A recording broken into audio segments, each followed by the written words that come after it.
He's a little well done. Well done. Yes. Segue. I mean, people can only take so much of us talking about our sweating. But the Big 12 is doing some sweating right now because Texas and Oklahoma have told them, peace out. We'll see. We'll see at the end of this contract, maybe, if it really goes that far. I mean, how many times do you break up and say, you know what, we're going to end this relationship in 2025. This relationship is over. I suspect they'll be out of it before then. Just my guess. Just my hunch. We sort of had it come down on the show on Friday, and we were fortunate enough to have already scheduled Brett McMurphy. And, boy, he had some really interesting things to say. His perspective is interesting because he covered the SEC for so long. He's an outstanding reporter. I still don't know why ESPN let him go. I thought he was one of their best guys. But he went to Oklahoma State. So I think the sweating for Bob Bowlesby started about, what time was it, Chase? About 10:45 or 11? Yeah. On Friday when this went down? Well, we went into a segment. We were going to talk about the Preds and look at some more big picture stuff, and because we had kind of started off on that, and then everything, all you know what, broke loose, and that was our show. That was the rest of the day. It was all about that, and just really took off and took calls and had some guests. So yeah, it was. I would say about 10:45. That was right. Well. Today, it's official. They have told the conference, we're out. I mean, this is not just chatter anymore. This is official. We're out. And so, like going back to our, I guess, Thursday discussion or Wednesday, whatever day it was, okay, if you're not in favor of this SEC fan, that's fine. You're just going to let Texas and Oklahoma go somewhere else because they're going somewhere else. Like, they're not going to stay in the Big 12. Like, it's over. As we know it, especially today with this news. It's over. So you just want him to go somewhere else? I would say you can't. If you're an SEC fan, I get it. We went through all the layers that this presents. But in the end, you don't want them in the ACC or Big Ten or Pac-12, whatever they would decide to do. That would only really, really enhance or strengthen that conference. So why would you let that type of money go elsewhere?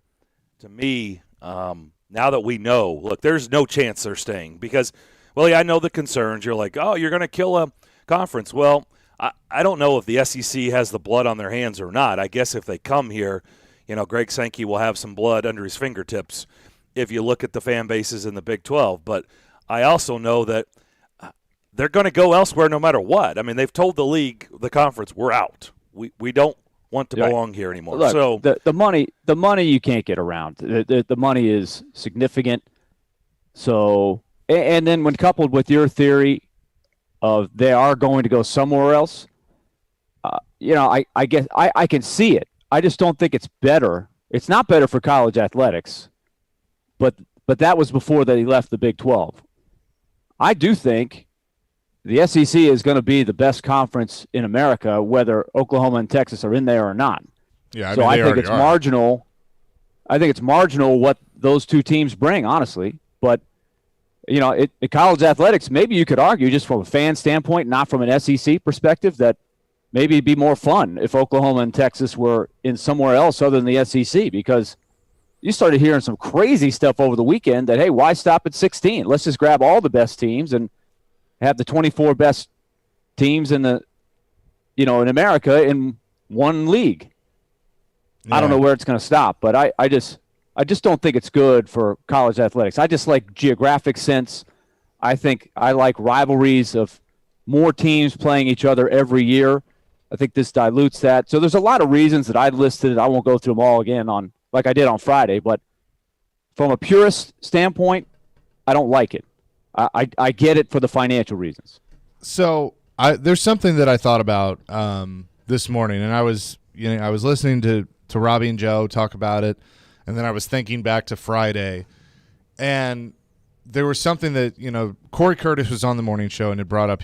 He thinks it's going to be the 4 16-team super conferences, and that's where this is going. And I feel that way.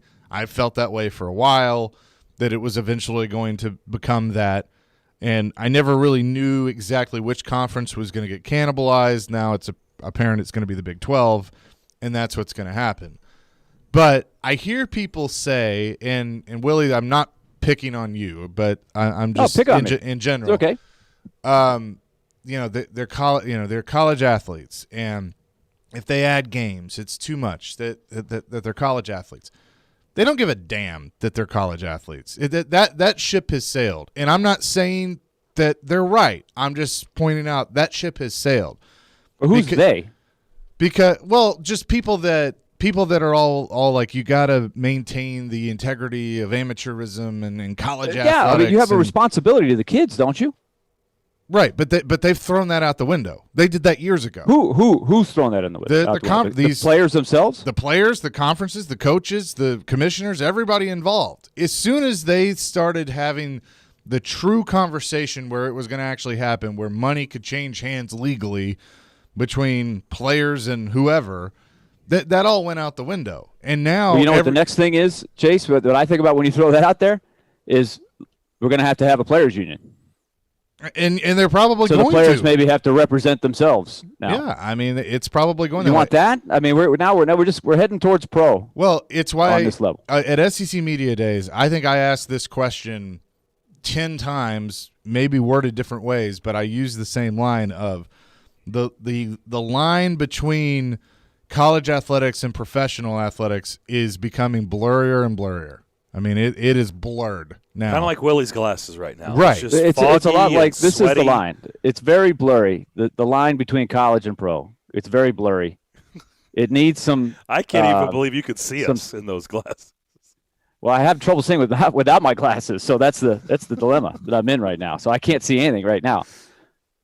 But is that a good thing? Like, why would we just let that happen? You're sitting there going, yeah, the blurred line. It's too bad. It's becoming more like, why? Let's do something about it. Because we don't want that. Well, we don't want that. Because these super conferences that we're talking about, I mean, it's going to be profitable for them, and yeah, they're going to be like for instance. So we got to fight that. That's where I'm coming from. Yeah, I want to fight that. But who's going to fight it? Because all the best athletes, besides me, all the best who's players. With me? I'm John Belushi. I'm Bluedale running out of the room by himself in Animal House. Who's with me? Let's go. And remember, nobody goes with him. Right. But because here's why. Like, if on this show, for instance, if you two, like Darren is a 4-star at Kentucky, Willie, you're a 4-star going to Vandy. You're both SEC. I mean, you're both in. You're both in the club.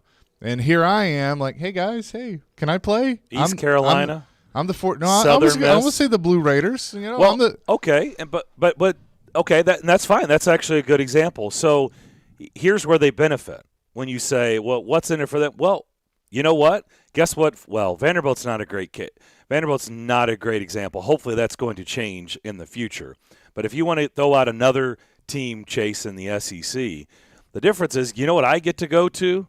And if we throw another team, another Georgia, Florida, sure, pick one, Texas A&M, Alabama, you get to walk into Taj Mahal everywhere you go, right? The workout facility, right. The place where you hang and you play ping pong and video games, and you get fed the best food, and you stay in the best hotels, and the hot tub and the private jets and charters and all that stuff. You get treated like a king. That's where barber shop next to your locker. Right, all this stuff. Right, this is where you get treated like a king. And Chase, no offense to you, but East Carolina just doesn't offer that. Southern Miss just doesn't. I mean, they have facilities, but you go in and you're like, oh, okay. So this is the hotel room with the door goes to the outside. Oh, yeah. Okay. All right. I mean, it's a hotel room. It's a place to sleep, and that's fine. But, man, I'm a little bit of a snob the older I've gotten. I don't stay at hotels that have doors that go to the outside. That's me. Okay, I'm past all that phase. Aren't motels that they go to the outside hotels? And probably where they stuck me in Arizona to cover the Super Bowl many, many years ago when I got food poisoning is probably why I feel that way, because that hotel that had doors that go to the outside was right behind a strip club, and it just didn't feel safe around there. I'll just be totally honest. So maybe that's where the phobia came in. That's why I don't stay in those hotels anymore, and I got deathly sick as well. But that's what it feels like. So what's the benefit? Well, some of their benefits is they get to walk in and they get treated like kings every day while they're in school. There is some value to that. Some guys, they came up with different backgrounds, right? That grew up maybe with 7 siblings living in a 3-bedroom home, and they all had to share rooms. That may be like worth the weight of gold, right? That may be like winning the lottery, walking into a place like that every single day during your college career. So everybody is different.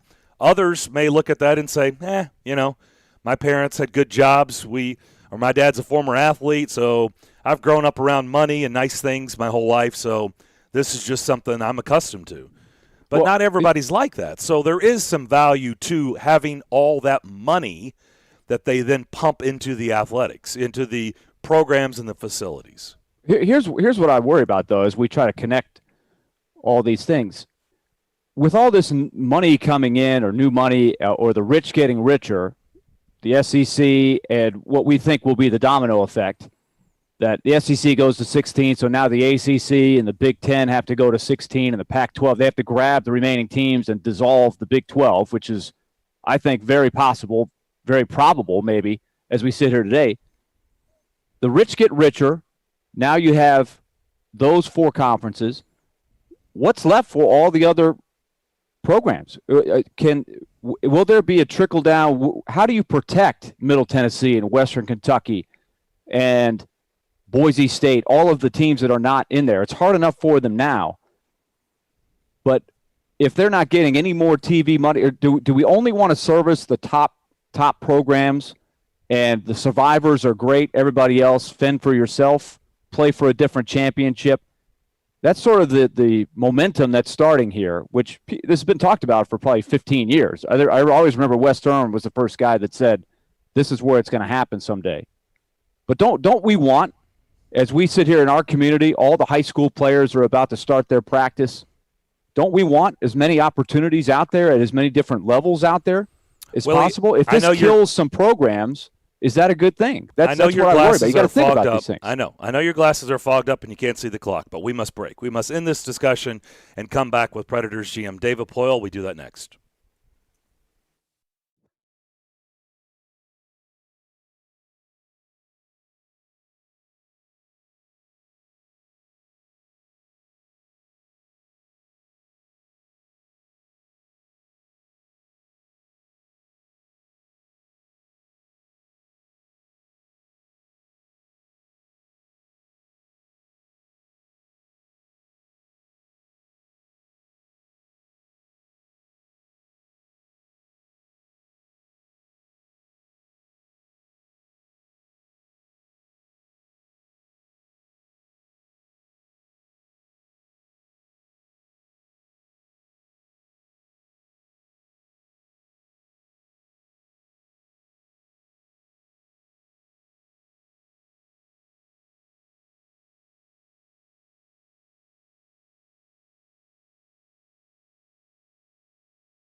Back here on Darren, Daunic, and Chase. Darren McFarland, Willie Daunic, Chase McCabe with you on this Monday morning. Hope you're having a good start to your week.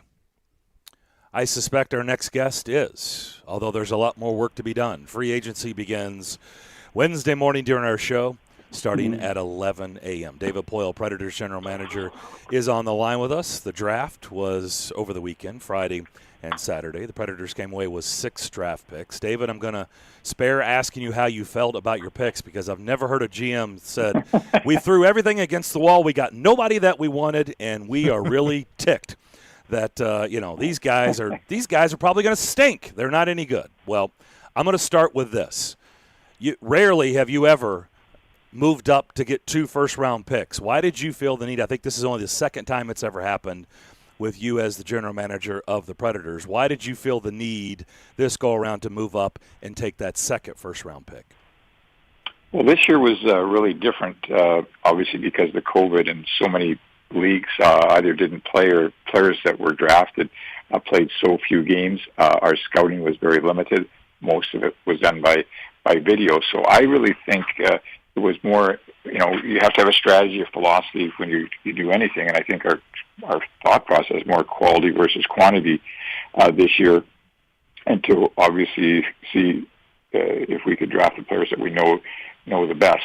As the draft went along, there was a lot of picks that we either had very late on our list or didn't have at all, and probably that was vice versa for other teams. It was just that kind of a draft. I mean, we had agents calling a week or so before the draft to say they represent a young kid, and you would have not seen him last year as an underage, but if you had seen him, he was 5'11", and now he's 6'2", and that's the problem, is we didn't get to see these players. So there's going to be some guys that are going to be taken late in the draft that are going to be huge surprises, and I have a feeling there's going to be some really some disappointments in some people's drafts just because they didn't get a chance to see their player enough, if you will. So all of our picks, I'd say we're pretty familiar with. We got to see them play, just about all of them, not all of them, but and then specifically in the first round. We had Svechkov as a first pick and LaRue as our second pick. We had both of those players rated in the top 15, and I think this falls in line with what I said to you. It's quality versus quantity, and sometimes there's kind of an average of, say, it's 7 rounds, you have 7 picks. If you get 2 players to play in a draft, that's usually not too bad. Obviously, you want to do better than that and outtake your coverage, if you will, and I think we certainly have that. And based on some of the analysis I read, I think even the people do the mock drafts and what have you. I think our picks were pretty good. David, ever since the Ryan Ellis trade has gone down and us talking about it and evaluating it, I've been pretty consistent. To me, the really, really intriguing piece is Cody Glass. And I'm tying this into what we're talking about right here. To me, the really, really intriguing pick is who you just brought up, the guy you moved up and gave up a couple of second-round picks to get, Zachary LaRue. When I watch, some video on him, when I read about him, he's a guy that plays right up to that line. And you say, well, that would scare some people. And I understand that, because if he doesn't understand, if his lines are constantly blurred, he could end up hurting the team. But you know what? I also get tired of always talking about other teams having that guy, right? And him terrorizing the Predators. So it's about time we had somebody like that in this market. So what it really intrigued you guys in the room to jump up and get a guy like this that plays with that edge that you can clearly see in his play?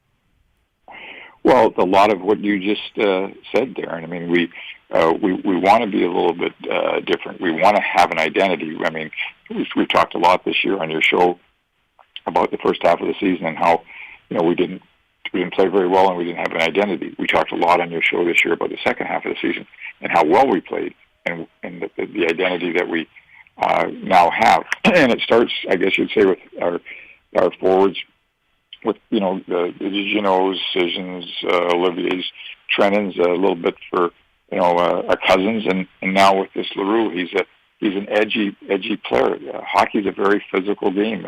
There's a lot of intimidation in hockey. I know when our scouts talking to him, many times, seen the video. I mean, he has made some mistakes, if you want to say, crossing the line. But I would rather I don't want to say take that out of his game. I'd rather he had that in his game, and maybe with maturity he can pick his spots a little bit better or differently than you have to coax somebody to play more physical. So it's a different pick. It's probably, I can't even think exactly of anybody that was close to him in terms of who we ever drafted in the in the past. He's been compared as a younger player, which is to Brad Marchand. Now that's a huge tag, because not only Marchand is he a player that plays with an edge and does sometimes cross the line. He's a top player, plays in the first line, and I think LaRue honestly has a long way to go to achieve that type of a status. But you like the comparison in terms of the type of player he is. Yeah, and by the way, I agree with you 100%. Like, there's certain things you can't coach. I mean, you can ask a player to be that, but if it's not in their DNA, more of the times than not, you can't make them be something they're not. So I really like that evaluation and agree with you. Svechkov, I feel like there was a time, and I understand, certainly Willie and I know, covering this team since day one, and you being the general manager since day one, there was a time to go away from Russian players because there was some not so good times, and maybe you gave Russia a little bit of a break, but I feel like that time has elapsed, and you're back in the market. That's 2 years in a row you've gone first round pick with a Russian-born player. What did you really like about this guy, and what has changed maybe on that front where you're not afraid to maybe dip into that Russian pool again?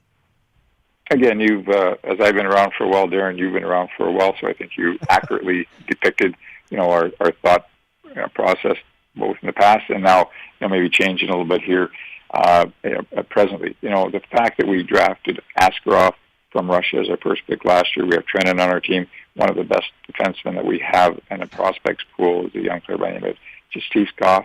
I think there's, I could feel having, in this case, maybe 4 Russians on your team in terms of age difference, maybe three years apart at max, could be a really, really good thing. But that wasn't the overriding reason why we took Svechkov.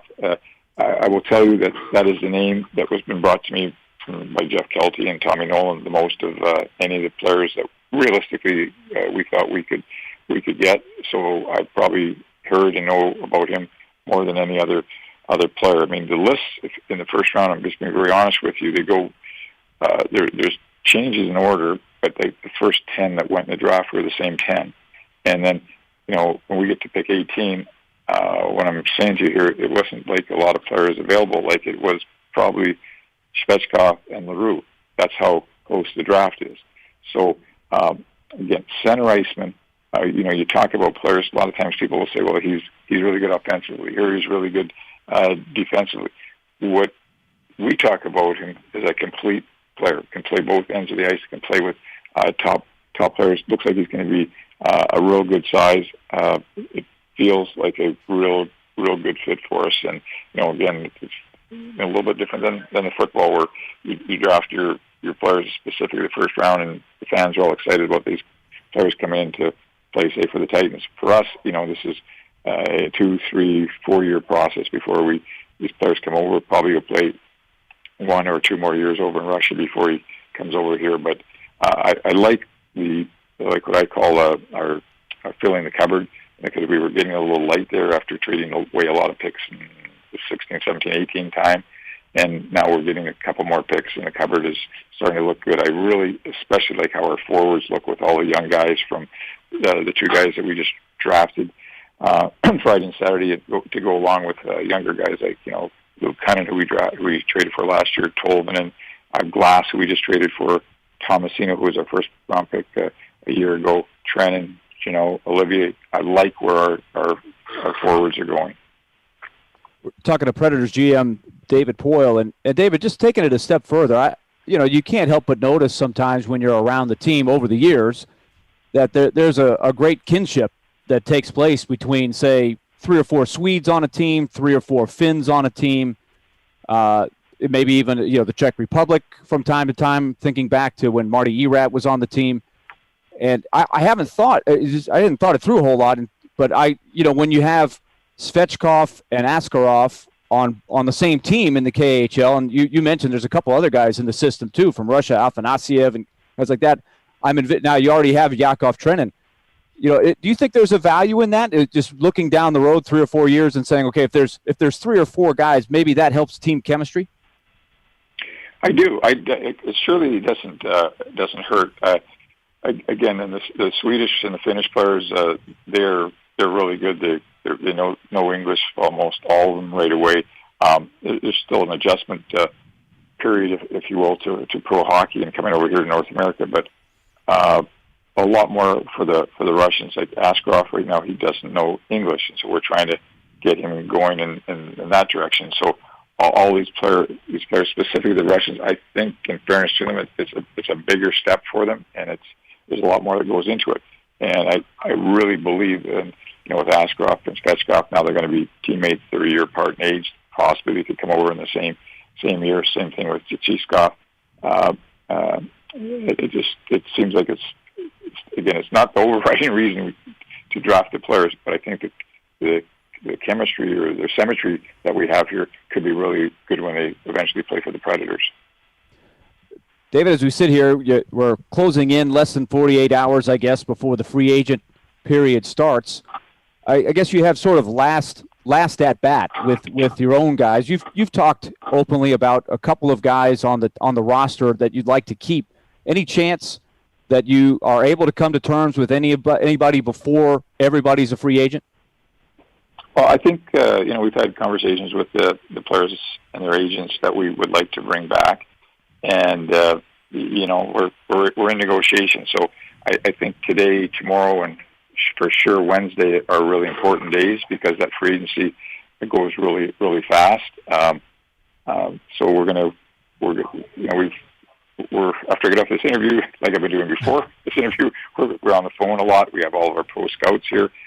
Agents are calling, teams are calling. There's a lot going on, which is pretty normal at this time of year. But these are very important days for us. These next 3 or 4 days in terms of setting our team up for next year, and a lot of signings, not only for us but other teams who are going to be taking place in these next 3 or 4 days. Another thing you've stressed is you weren't going to stand pat. You wanted to see some changes. You set yourself up with some cap flexibility to go do some things. I wonder, too, with everything that we've seen around the league, some major trades the day of the draft and everything that happened with the expansion draft, it's really going to be interesting the next couple of years. But how conscious do you have to be, not only about this coming year, but maybe the next couple of years when you hear that the salary cap is going to stay essentially the same the next couple of years? Because there'll be a temptation to jump in and not worry about what happens 3-4 years down the road, but that's going to be hard to do based on the cap. It certainly is, and obviously the first and most important thing was, as I said, and you just mentioned it, that I really felt that we're kind of peaked out with our team, kind of leveling off, and I felt that if we stayed the same, that we actually make it worse, not better. So it was my judgment it was time to make some changes. I think the fact that we've saved some money in the 2 deals that we've made gives us some flexibility to improve our club for this year, but also for down the road, because the cap is essentially going to be flat, it appears, for the next couple of years. So you've really got to be careful about that. I mean, you've seen a number of trades that have been made this year where teams are very low in money, took on salaries to get draft picks. We're not in that area of competitiveness, nor do we necessarily want to do that. But those deals are hard to come by, and like say in Arizona that took on some players to get draft picks. I mean, they can't do that anymore, essentially because their cap is now getting up there, and if you have a bad contract, it's going to be hard to move that player.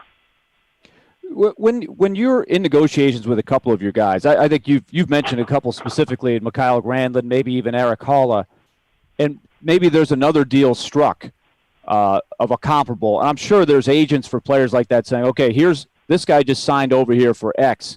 My guy's just as good as him or better than him. This is a game I know you've played every year, David, in terms of that, what you value him at and what maybe a comparable is, where the market might be really debatable at this point, especially with the cap situation we just discussed. So what's that dynamic like? It's not precisely clear because a player's ask and what the market is you're sort of saying, it's not been defined yet. You've got to do the best that you can to try to stay in the hunt, if you will, for specific players. I mean, there's two things. There's term, which again, it depends on the age of the player, and then there's the money, and you got to know, as you just asked in the previous question, what do you have available this year? If you sign a player to a longer term contract, how does that impact next 3 or 4 years? Who do you have to sign next year or the year after?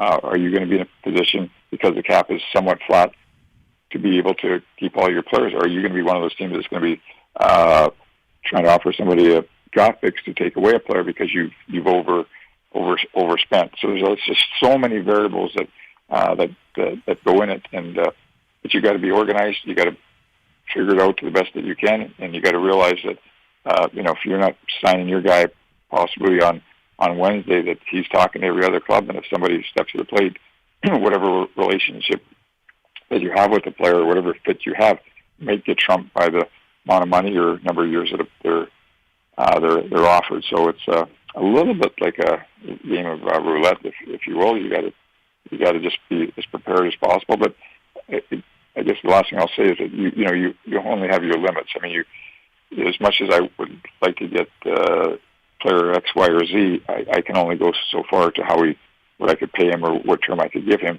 as to how he would fit into our lineup. We're talking to David Poile, Predators general manager, here with us on Darren, Daunic, and Chase. And as we talk about everything that you just mentioned with the flat cap and trying to balance, the guys that you would like to re-sign that have been here, if you look at the roster right now, and yes, we all know it's an incomplete roster. You're just about to start free agency. It does feel like you could go one way and use that cap space that you have available to you and bring in some veteran guys after just trading away some veteran guys to try and get a new identity, or you could have the influx of young players like we saw some last year and go more that route. So as you try and navigate through these waters, is there a moment where you're going to know which direction you're going to go, whether it's going to be, hey, we're just going to stay with the young guys, we're going to see what happens there, we would like to continue to be a playoff team, but we know we got to build for the future? When does that moment come? No matter how much we plan and what we think might happen, there's always a few curveballs that are thrown your way in terms of players' availability. There could be some player that doesn't get a qualifying offer that we think is a very good player that we don't necessarily even have on our list or even thinking about today. It just be so many different things that take place.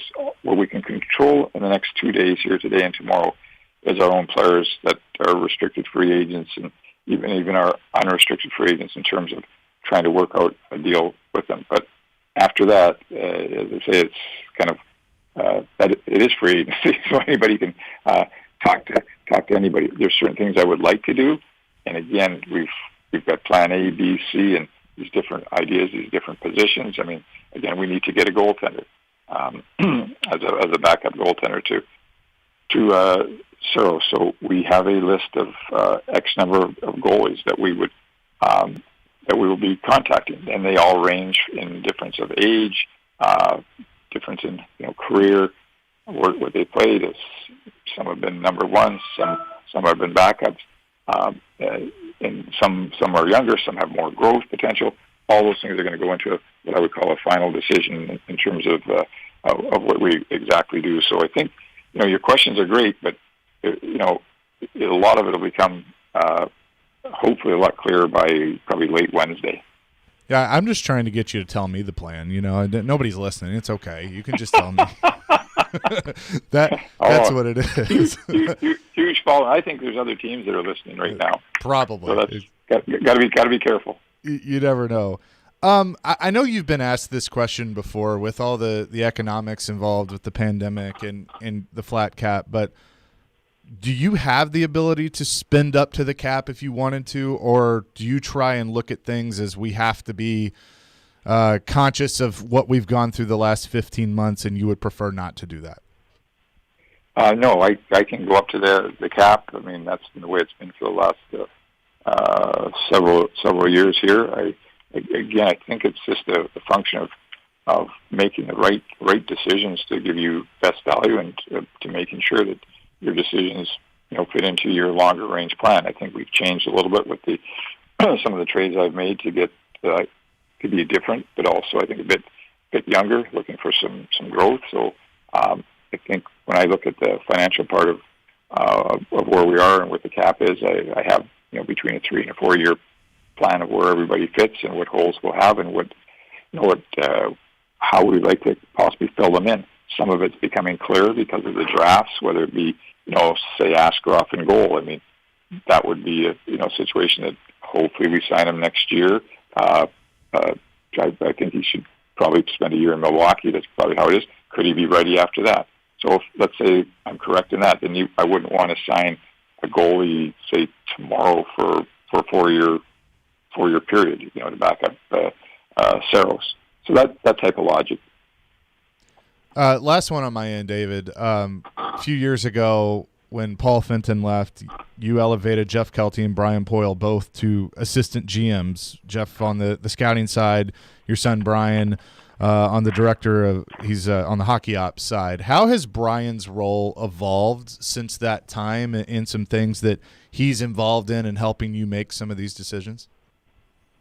I think I should also add one more person that we have here, and that's Scott Nichols, former Scott, player, of course, who's also I think by title he's GM of Milwaukee and head of our player development. I really think I have a good setup with all three of these guys. They all have their own space. They all do a little bit different, and I think they're all evolving. They're all approximately the same age, and so I think I got three rising stars in our staff here. Jeff has done. I don't know if people remember this. Jeff actually was here at the beginning. He was a former first-round pick of Colorado Avalanche, and they weren't able to sign him, so we made a trade and signed Jeff, and he played 1 year in Milwaukee, and then the second year he got a concussion, and that ended his career. So he's been with us from almost day one, and Scott has been a player for us, and I think he's got a really bright future in the game in terms of how he's his players and his interaction with the players. And Brian went to Boston College, and then out of school he actually went to work for the Dallas Stars, and they worked in the minors before coming here. And basically he's doing all the contracts now. And if there's any meeting that I have, it always includes the three of them. So I'm very lucky to have all three of those guys working for me. And we're lucky to have you on this Monday. I know there's more work to be done, so thank you for your time as always. And if you could do a signing on Wednesday before 2 o'clock so we could talk about that would be David Poyle, Predators GM. And, of course, I'm talking about free agency that begins at 11 a.m. on Wednesday. We got a lot to digest and break down on the other side to close out hour number one from that conversation right there with David. But first, Willie, you've got a word about Loan Pronto. I do. Loan Pronto has got great things going on this summer. I keep telling you over and over, but I'm going to keep pounding the message home. Mortgage rates are back to their lows of the year, and home values are at their highs of the year. So those two combinations mean money in the bank for you that you can save if you take advantage of the no-cost refi from Loan Pronto. So many people are doing this. They're locking in a better rate. They're lowering their house payment, or they're taking some cash out of their equity to pay off credit cards or other kind of debt, or reinvesting in their home with a home improvement project, a new patio, a new deck, a new kitchen, whatever you've envisioned. These things are really available to you right now, and Loan Pronto can get the loan done in a matter of days. It's a streamlined process. Zero closing costs, zero big bag hassle, virtually zero paperwork. And the rates are so low right now. You're crazy not to do this. So lower that house payment, go from a 30-year to a 15-year loan, or get some cash out of your equity for that new kitchen you're talking about in your house. Also, if you're buying a new home, Loan Pronto can hook you up with a great low-rate deal at zero closing costs. They beat the bank's rates every day for new home loans. So if you're a first-timer, don't let it stop you. Call now, 615-499-5780. Or go to loanpronto.com. That's 615-499-5780. or loanpronto.com. Equal housing lender. NMLS 1661781. Subject to lender approval. Not all loans eligible.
Little Def Leppard bringing us back on this rainy Monday. The heavens have opened up down south of town. Back here on Darren, Daunic, and Chase. Maybe getting some rain here in Middle Tennessee. Much needed rain with the hot temperatures here this week. Darren McFarland, Willie Daunic, Chase McCabe with you. Appreciate David Poyle for joining us, kind of breaking down draft, getting us ready for free agency. So, guys, we got a lot to talk about. I'm just going to say this on the front end. I'm not going to sit here and pretend Svechkov, let me just tell you, I've been watching this kid since he was 15. And look, there's none of that going on. None of us can do that. When it comes to LaRue, I'll go back to that one because that's the one that really intrigues me. I do think it's time for a player like that. I'm tired of talking about Brad Marchand. I'm tired of talking about guys like that around the league that sometimes terrorize. Matthew, I mean, we could go on. We could do a segment on those type of guys, right? Oh, yeah. That have won. They terrorize everybody in the league with their play, but, then it stings even more when it happens against the Predators because typically you're not rooting for those guys. If they're not playing for your team, you're rooting against them. You don't like them at all. And it's time for us to have one of those guys in this market. So I'm really excited. I don't know what he's going to bring to the table. He's 18 years old. We're years away from finding out what he really is, but I'm just telling you, he's on my radar, and I'm going to be watching his progress closely because he's a guy that really intrigues me. Yeah, I think you're right. I didn't know anything about him before Friday night. I like the profile. I like the idea. The biggest thing that I think we got out of David Poyle is they had both of those guys in their top 15. And they saw an opportunity to get two guys that they thought fairly were evaluated. I think to nail it down, to go down a little further, drill down what he said, was that the first 10 did not surprise them at all. So it's clear that they had those two guys between, say, 10 and 15 on their board, and they got them at 19 and 25 for 27, I guess it was. So they feel like there's good value there, and time will tell. And from Carolina's end, if you look closely, the Predators made two deals with Carolina in a 2-for-1 situation. They did another one where they moved up and took a third in exchange for two lower picks. Carolina's attitude was, we don't know much about any of these guys, so let's take more tosses at the board, right? We're going to throw more darts, more chances we have of hitting a bullseye. The Predators took the opposite. There's some guys that we know we liked because we had them evaluated. We thought they had slid down. So let's just go ahead and grab those guys and not worry about having extra picks later. So we'll find out in about 5 years if that worked. So here's my thing on this. I'm with you, Darren. Like I'm gonna pay attention, but I'm also like you. Up until Friday night, I had no idea who this guy was. Oh yeah, I'm not being phony about this. I don't know anything about these guys, but now we read up on them, we watch video on them, and I'm just telling you, there's a real interest level now that I've seen this guy on video, and I've heard him talk, and I've read up on him on what he's like as a player. Because, like I said, I'm intrigued by those guys. I understand if he does not change some of his ways, it'll hurt the team, and I know they'll have those conversations. And he's had suspensions, right? And exactly. But you know what? It's also time for, like I said, for us to be talking about that guy, especially if he's really good. Now it's going to have less impact if that's what he's bringing to the table. But if you can get the guy who's really, really skilled and really good and can score and adds offensive punch, and, oh, by the way, he's got that, think about how excited the fan base can be when he's on your team. Right. They need a guy that's going to pee in the other team's Cheerios. They just need that, and they have not had that. I know that. So we've graduated from Wheaties to Cheerios? Yes, we have. I like the Honey Nut Cheerios better. I know. Just saying. I'm a fan of Honey Nut Cheerios. I am. I know that. In fact, I might have OD'd on those when I was a teenager. I had them like every day for like 5 years straight, I think. And that's a little excessive. Yeah. But, okay, so here's my thing. And again, it's going to be a few years before we see what this kid is. And you hear comparisons like, hey, he could be a Marchand or a Perry or a Kessler, or all these guys that Preds fans hate because they're doing exactly what they need this guy to do. But haven't we also thought that they had that in Watson or Ryan Hartman? I know Hartman wasn't developed here, but Watson was kind of that guy, and it just they had some of that, but not to the level that they're looking for, and they've never been able to find that guy. Well, they had that. They just didn't have the other part that I'm talking about. Right. They didn't have the offensive punch. That's what I'm saying. Like, and I know it's very easy to say, oh, I want this, and boom, you can't just snap your fingers and there it is. But that's the thing. Like, I read all this stuff, I hear all this stuff about him, and I'm excited, but can he truly be what we're talking about that they have never really had in this organization? I mean, he had 39 points in 33 games last season. Can you imagine if when it's his time, right, and he burst onto the scene and he has 39 points in the first 33 games and he plays what we're talking about and he's getting in everybody's grill? I mean, think about how excited the fan base would be. Think about how quickly he would elevate to a fan favorite, right? It would be pretty much overnight. I mean, Victor Arvidsson had some of that, right? It'd be the way he burst onto the scene and the way he played. Fans appreciated basically the RV hustle, right? Playing like your hair's on fire every shift. And he quickly became a fan favorite. I think a long ways to go. And I don't want to pump Sure. this kid up too much. I'm just trying to be honest and say, man, I'm really, really intrigued by him because, like you said, there's another guy. I mean, good Lord, Corey Perry. How could we have not referenced him first? I mean, I'm tired of somebody else having Corey Perry. I'm tired of somebody else Gonna be a having free Marchand. Marchand and all these guys that play like that are tremendous players and, oh, by the way, aggravate the crap out of you, and nobody likes him unless he's on your team. So I welcome that, So do I. especially if he can, if he can figure out where he doesn't go too far with stuff. I mean, you can't turn him into something he's not. Like, don't take that out of his game, but we also don't want him being suspended, twice a year. True, right? and I'm not advocating for that, but you also have to understand when you get guys like that, that's going to come with it. Yeah. Like Corey Perry, he has crossed the line against Predators, Sure. and that's why everybody here hates him. But and I know 2 years ago you and I both said it. I'm saying it now. Like, hey, you should take a look at that guy because you're getting bullied. This team gets bullied. You have somebody like a Kessler, Perry, we keep naming the same guys. That doesn't happen. And did Tutu have some of that? Yes, but it was different. It didn't have He had a lot of that. He had a lot of that, but he didn't have bullied some people. He didn't have the Stefan Robida. His son just got drafted. There were a lot of sons that got drafted. There's a lot this of sons. weekend. But you need that guy that can also score for you. Like he's a skilled player. He's those guys, you can count on one elbowing you hand in how the many of face those with guys one hand and putting the puck in the back of the net with the other. It just doesn't have the same impact or have the same punch, even though we're talking about a guy that has blurred lines, if he's on the fourth line, right? It's just it's cool, and that's great, but that's where you go, well, yeah, but you can find those type of guys for fourth line all day, right? I mean, Yeah. you Right. can find those guys, but This can needs you to be find a a top six skilled guy. guy? But Right. you have to have a balance. You need a balance between it all, and that's what's beauty about you get 2 for 1. You get both sides of it in special players like that. But we've gone round and round on this for 5 minutes, and in the league, Corey Perry is not what he used to be, but in his prime he was that. Right? Brad Marchand is a great example, and Matthew Tkachuk would be another one.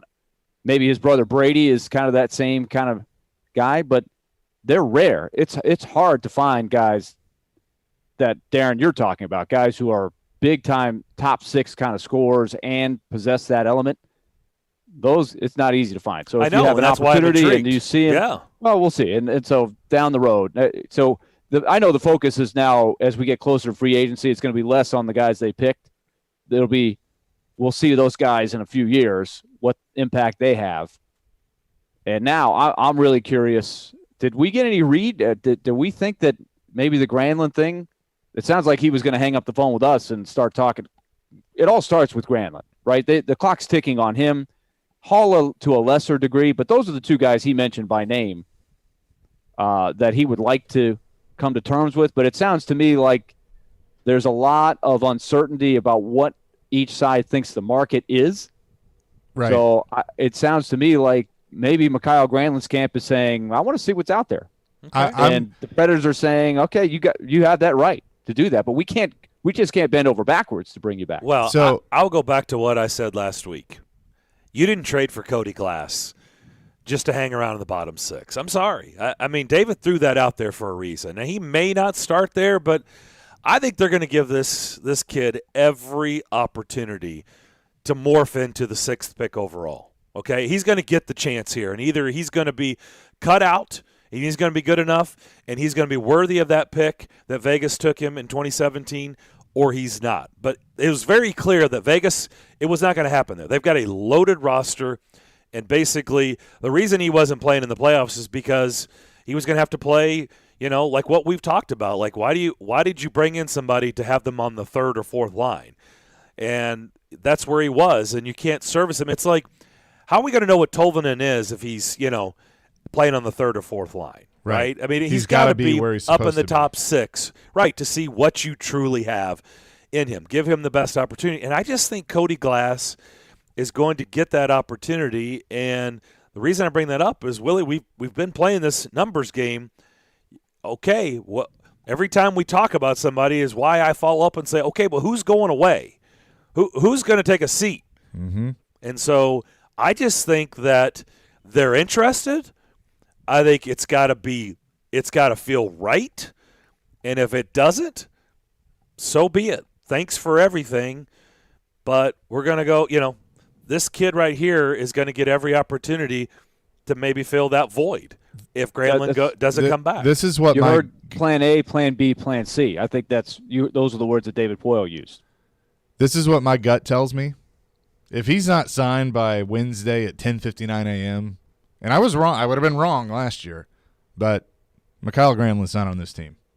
If they don't get it done before free agency opens, that tells me that I think they're moving on. And for that to be true, you wonder, Chase, how much, because Elliott flat out said it on Thursday with us. He said there's been some tampering going on. People are talking back and forth. They don't have that period of time that they had legally a couple years ago where you could sort of test the waters freely back and forth. Now you have to do it through back channels. So how confident is Kyle Granlund that the same thing won't happen again?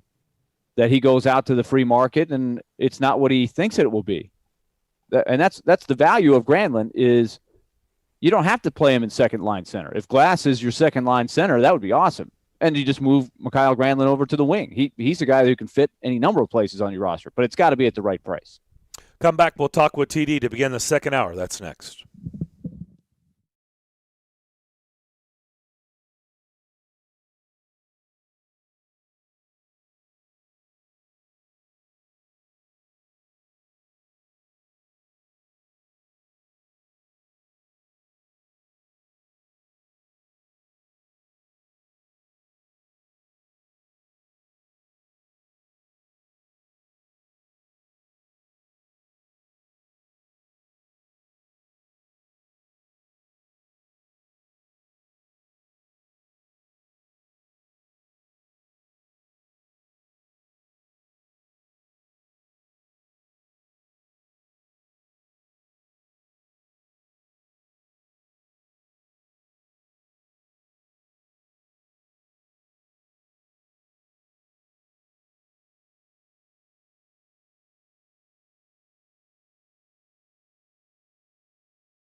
Second hour here on this Monday morning.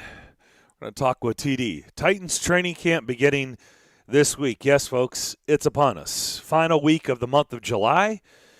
and the NFL season is about to begin. Yeah, we know the start of training camp. Really, that's when they're in full – this is when they're getting ready for their season. This is where they gear up. Preseason, training camp. And the next thing you know, it is on. The Colts, by the way, have announced that head coach Frank Reich has tested positive for COVID-19. He's currently in quarantine just outside of their sports complex. So pretty interesting. He is fully vaccinated, has no symptoms, according to their GM, Chris Ballard. Let's talk with TD. Teron Davenport covers the Titans for ESPN, ESPN.com. Talking with TD is his podcast that you should check out every week, and he joins us every Monday at this time. Teron, training camp, football season is just around the corner. Speaking of that, I guess you guys out there, they're going to be covering them on a daily basis. Had to go through kind of your version of protocol this morning as well. Mm-hmm. Yeah, went in and got tested. They did a quick swab, and no news is good news. That's what you're hoping for, and we'll see what happens. So that's pretty much the case, and I'm excited about being able to have a little more contact, well, not contact, but a little bit more personable interviews as opposed to everything over Zoom. So that is definitely a blessing. Has there been anything really laid out on that front? I mean, is there going to be a presence in the locker room? Is it going to be maybe bringing players out to a microphone outside with the backdrop? I mean, do you have any clarification of how that's going to work? Yeah, unfortunately, there's no locker room access, so you can't work the locker room the way we used to be able to do it as of now. But there's going to be just side conversations where they'll bring players, and it's not going to be a large media scrum. It's a select group that you'll be able to talk to, and a select group that will be able to talk to the players. So that's pretty much how it stands right now. But it's all just a give and take, a trial and error rather. So we'll see how it develops. But personally, I'm just excited to be able to be back out there, man. I missed it, and having to talk to guys over Zoom is you made the best of it, but I missed that personal interaction, right, the face-to-face. No doubt about it. The Titans have announced that they've got all their draft picks finally under contract. What did you make of, I guess, Monty Rice taking as long as it did, and what do you make of this rookie class that we'll be watching closely to see if maybe this class can emerge and offer something up a little bit more than last year's class did? Yeah, I don't make anything out of Monty Rice and his team taking a bit to get the deal done. There's always some type of technicality that you have to go back and forth with, even though a lot of these deals are kind of cookie cutter and ready-made. There's still some things to work out. So I wouldn't knock Monty Rice at all. He got the deal done, and he was there reporting on Saturday, so everything is good. As far as the class is concerned, I think there's a lot to be excited about. It all starts for me with Elijah Molden, who I think is going to have the quickest impact. Rashad Weaver is another guy that's going to have a quick impact, because both of these guys they're healthy and they're already in contention for a good spot in the rotation. Now, obviously, Caleb Farley is a guy that everyone's excited about, and rightfully so. I think with him, it's just going to take a moment before you really get to see him. Just any rookie is going to take a bit to get acclimated, but then he's going to get a little bit of a later start. So I wouldn't expect to see a whole lot out of him initially, but there's going to be a point where everything clicks and you'll say, wow, that's the guy who was considered the best cover guy in the draft class. The Titans did place Bud Dupree, Jeremy McNichols, and Tyson Braylo on the PUP list. You mentioned Caleb Farley and Aaron Brewer on the NFI, which is the non-football injury list, and right. Aubrey Jones, the defensive tackle, placed on the reserve/retired list. Who do you have? Is there any of the injuries that concern you, like when their timetable, that it may get drawn out a lot more longer than we suspected? Is there anybody that right now you're concerned that they won't be available for the start of the season? No, I don't think there should be any concerns about the guys being available at the start of the season. Obviously, with Caleb Farley's injury, that's one that could go up and down. You never know how that back could flare back up or anything like that. But from what I've been told, he's good to go, and they're just kind of slow walking it. I know personally, he wants to get out there. He wanted to go out there for OTAs, and if he had it his way, he would have been out there. But it's a process, and you don't want to rush it.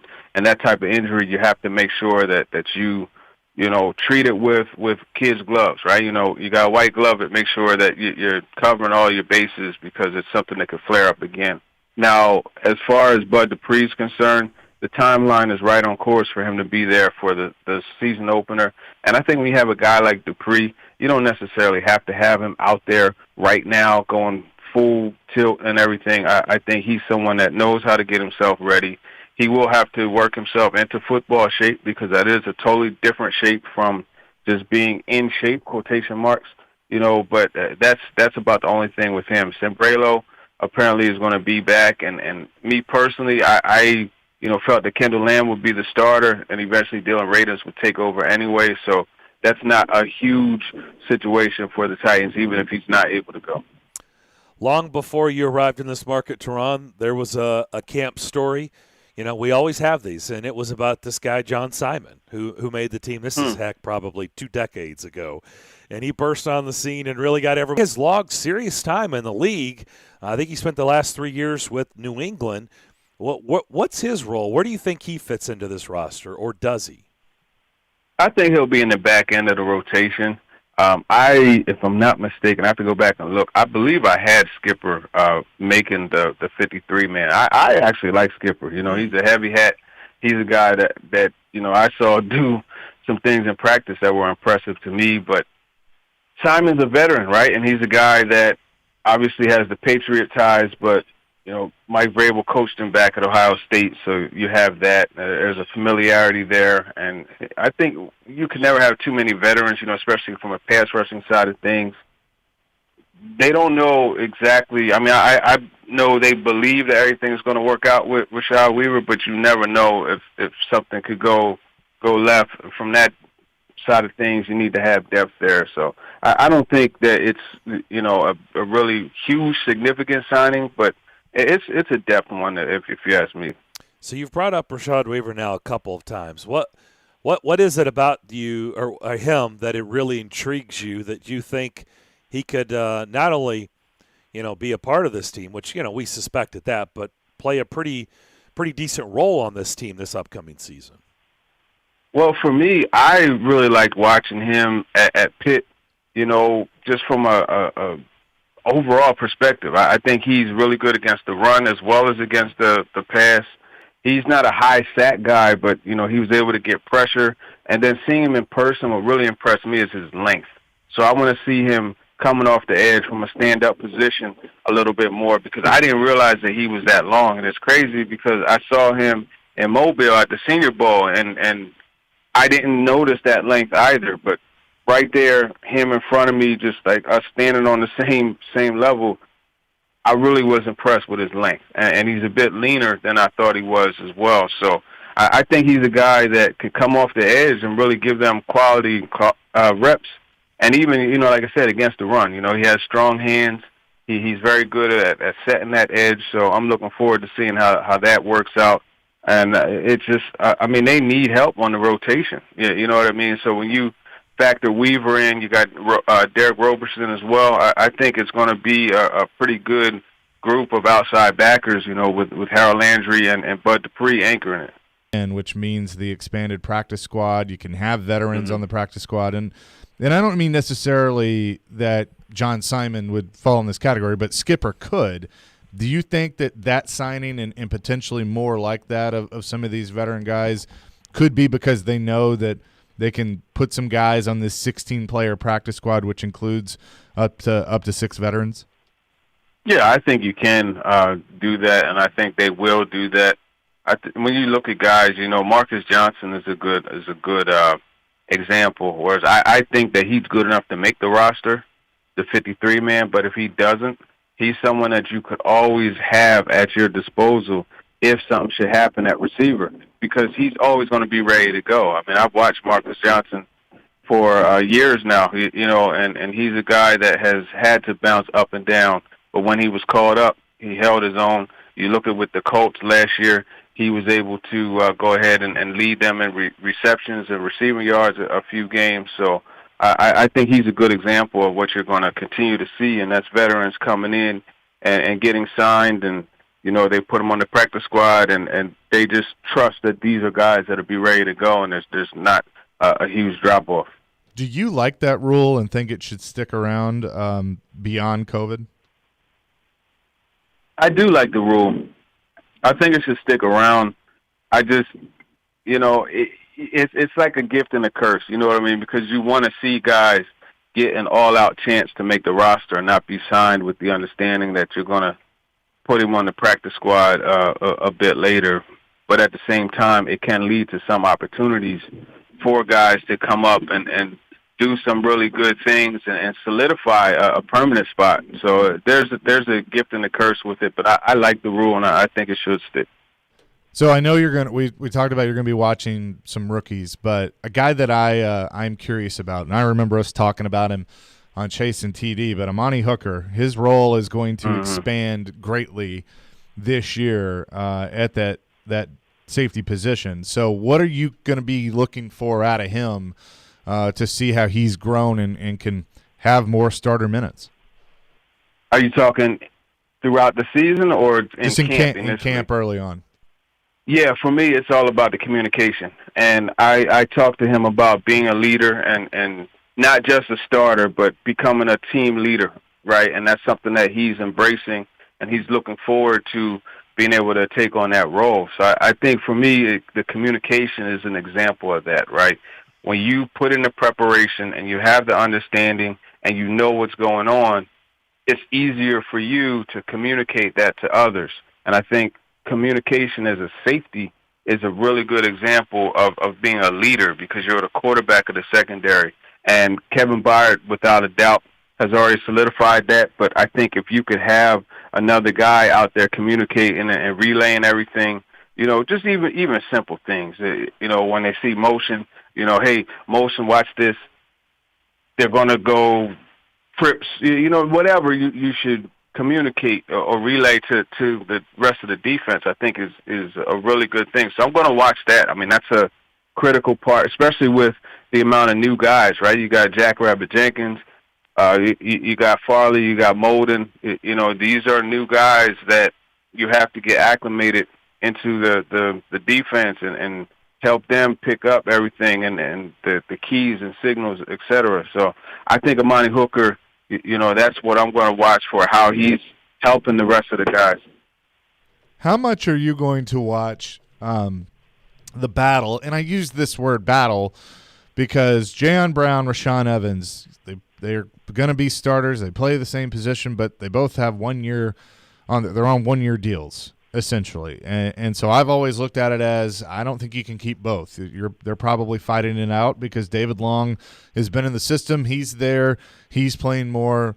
He has a couple more years on his contract. So how much are you going to be watching that and how those two interact and then compete against one another as you look towards the future?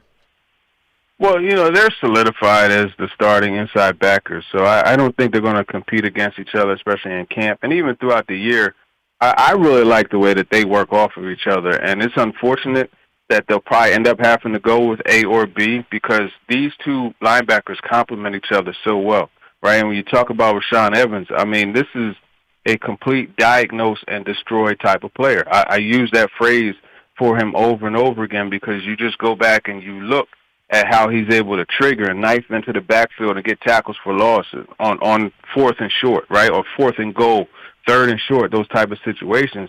He's awesome at that, right? So for me, I think Rashaan Evans is all about just him having a firm grasp of the scheme and just being able to just react, not think, because it goes back to his ability to diagnose a play and destroy it. If you just let him play ball, he's going to play.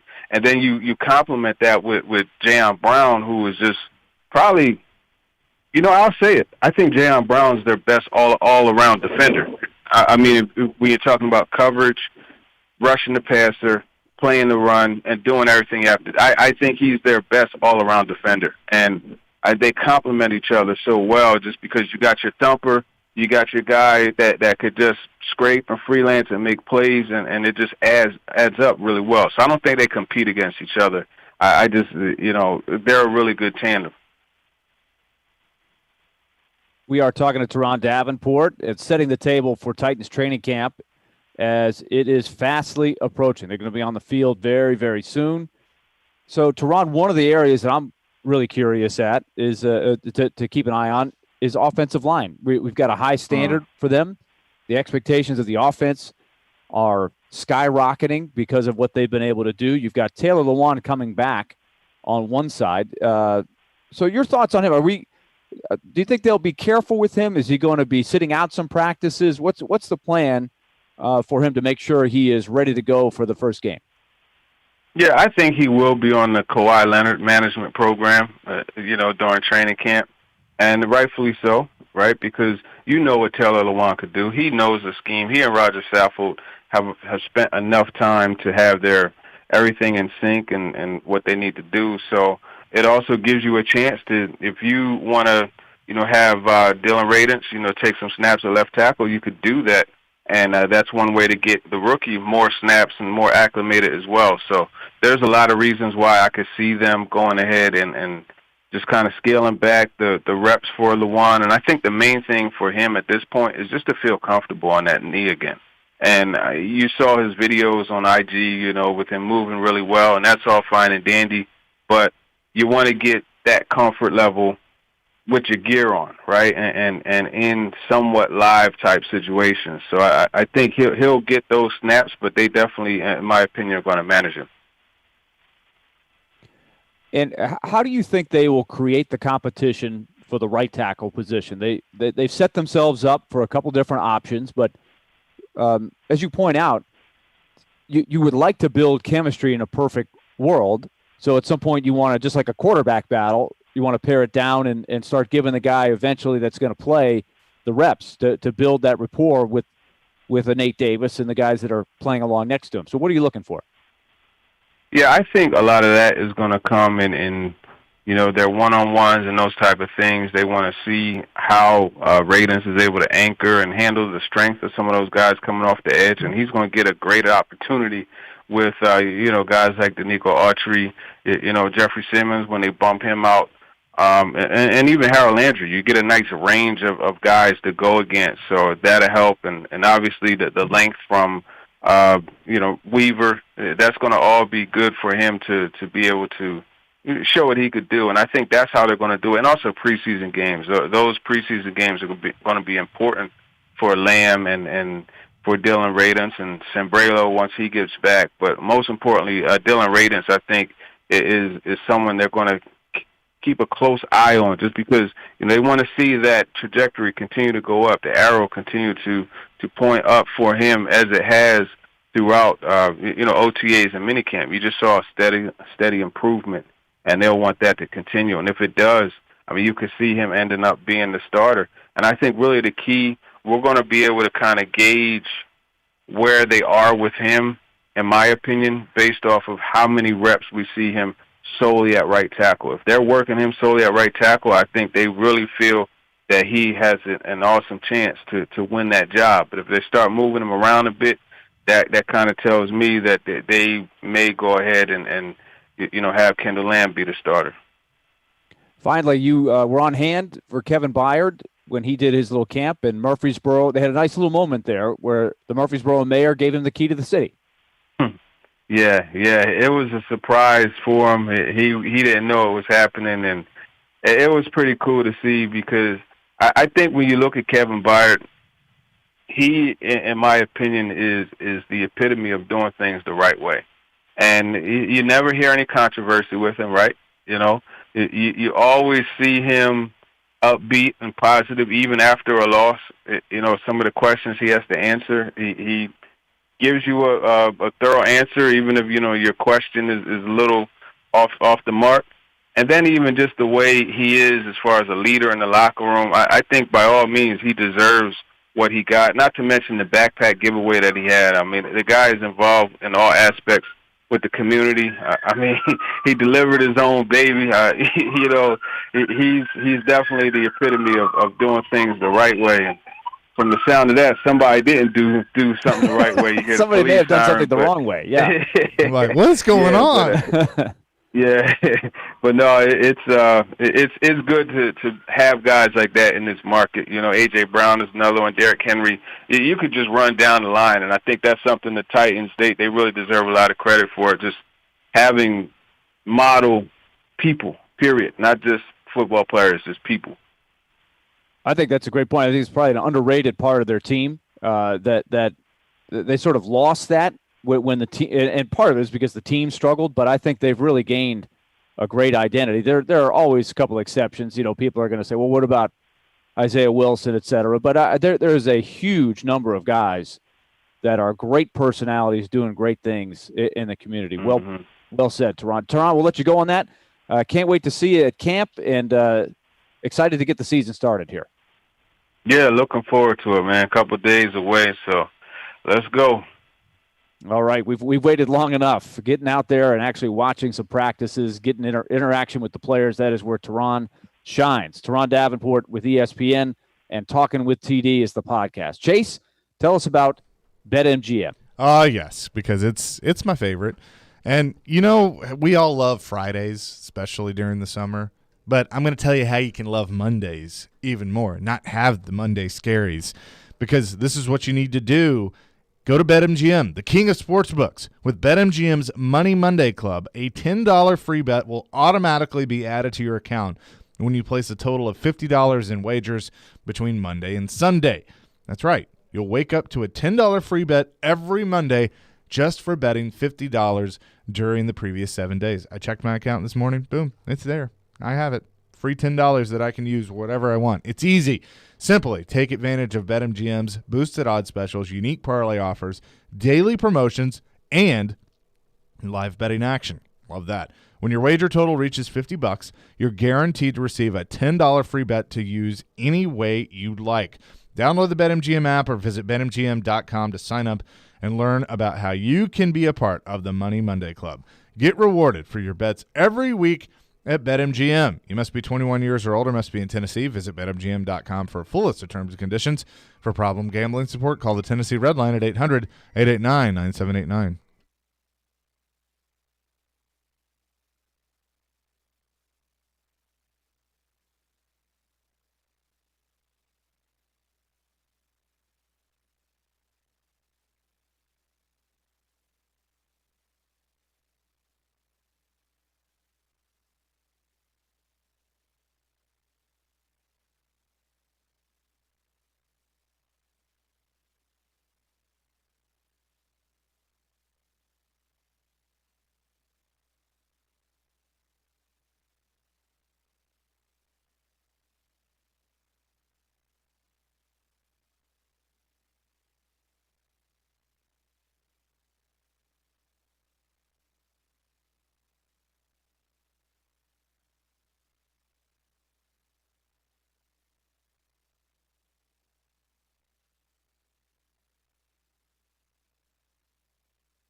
Tell us what you know coming up in about 15 minutes.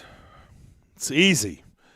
You just call in, tell us what you know. It's an open canvas, 615-737-1025. We're going to do that at about 11:45. You'll have an opportunity to win a pair of tickets to see the Counting Crows at First Bank Amphitheater. That's August the 12th. Did they change the name? No. Is it? Huh? What's First Bank Amphitheater? Is that Ascend? No. No? No, this is a place in Franklin. Oh. That's new. Okay, but I've noticed, I didn't know what it was called. I've noticed they've been having some pretty big name acts out there. Yeah. Yeah, it's I didn't know about it either, but until recently. And so it's Is that where you went? No, I went to Ascend. But I thought you did attend a show out there. No. Okay. No, Jimmy Buffett was at Ascend. But yeah, no, this is new. They got some good shows coming up. Yeah. Greta Van Fleet, Lady A, Yeah. Counting Crows. Okay, that is the same place. All right. Harry Yeah, I Connick looked at their Jr.. list. I was like, wow, okay. Jonas Brothers. Yeah. Yeah. So I know Darren's going to be at the Jonas Brothers. So You know it. Willie too. I mean, I think we all might be there. yeah. Honestly, Let's go as a group. That'd be fun. Hey, what are you? I don't know what you guys are implying. What's wrong with the Jonas No, Brothers? we're You not. guys We're being not implying sarcastic? anything. We're implying that Yeah. we'll be there together as a band. I think what we're doing is, you know how this is what I've noticed. This is not my this is what I know, but this is what I've noticed. Is whenever This is what I've somebody makes a joke like that, like they make fun of a band or like, oh yeah, you got 2 tickets. I think secretly they're trying to see if like somebody would actually go, Trying oh to no, gauge it, test the waters a I'm little bit. down, like let's go, and then you can like openly admit, yeah, actually, I really want to go see the Jonas Brothers, so let's go together. That'd be really cool. In 6 days, guys, I will be at the Hella Mega tour, Green Day, in Miami at Hard Rock Stadium. They kicked off their show, their tour, Saturday night in Arlington at Globe Life where the Rangers play, and it was sold out. Not a seat to be found. I saw a bunch of video of it, and it was a huge, huge hit. So I'm Was looking the forward roof to that. open or closed? It looked like it was closed. Hmm. From all the video that I saw, it looked like it was closed.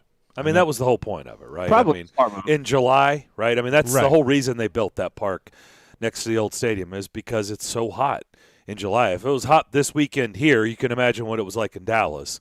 So, yeah, it was closed. Yeah, it'll be cool when our new retractable roof stadium is built. Be able to close it in July. Like yesterday would have been closed. Oh, for sure. yeah, no doubt, and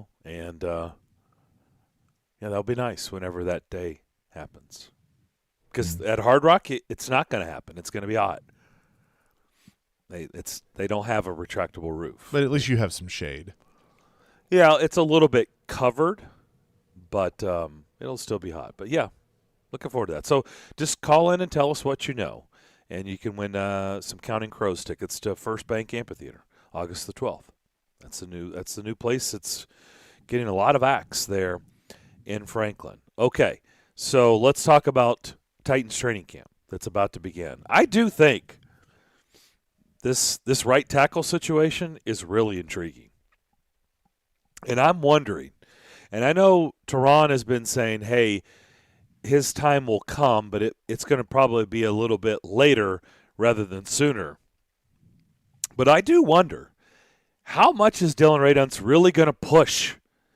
Is there a chance? Because I keep hearing a lot of good things about him this offseason, that he is further along than people would like to believe. Can he really make a push to be that opening day starter at right tackle as a rookie? I think there's a real shot he does. I'm not saying that that's not what I know. I don't know that he is going to be the starter against Arizona. I'm saying I think it's going to get really interesting in camp, and he may be that guy we're talking about going, guys, maybe he is going to be the starter against Arizona. I think that conversation could come up in camp. Anybody willing to go there? Well, okay. No, I am With willing me? to go there. I'm definitely willing to go there. Okay. It should come up in camp. If you're Mike Vrabel and you're the coaching staff, that's what you want, because how many times did we talk about last year about the draft class doing absolutely nothing for this team?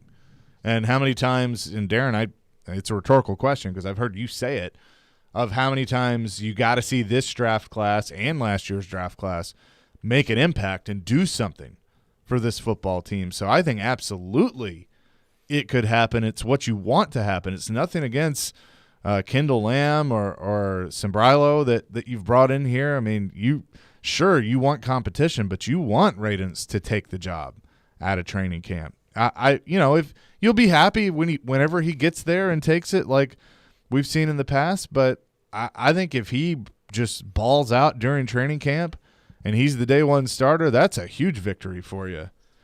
So I definitely think that's been discussed. I think they would love to see that without question. My question is, and maybe you guys know, maybe I should know, but I haven't seen anything really talked about here. Where is Sembrilo on the recovery process here from his injury? Is he good to go, ready to compete for the opening day job? Well, they put him on. He's on NFI. The NFI, right? Yeah. So I don't know what's the. That basically means he can.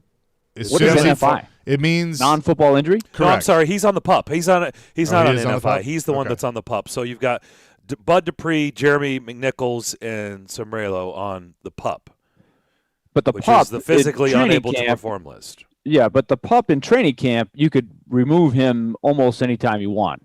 Correct. I As soon as he's ready to go. Yes. believe There's correct. a point in time where if you put a guy in the PUP, Each is. They have to pass the then he's physical. got to sit Well, out. I got it Yeah. right. I got it right here for you. Okay. Each is eligible. So this email they sent out: Bud Dupree, McNichols, Sembrilo on the PUP, Farley and Aaron Brewer on NFI.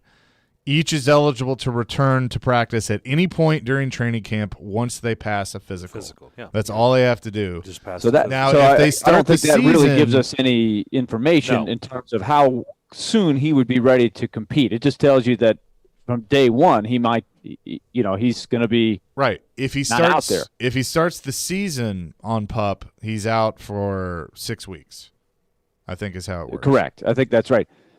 So again, that comes back to the same question: is how much is he going to be able to really showcase what he can do up against the rookie and up against the other guy they brought in? They gave themselves 3 options to have one hit, and somebody has got to win that job.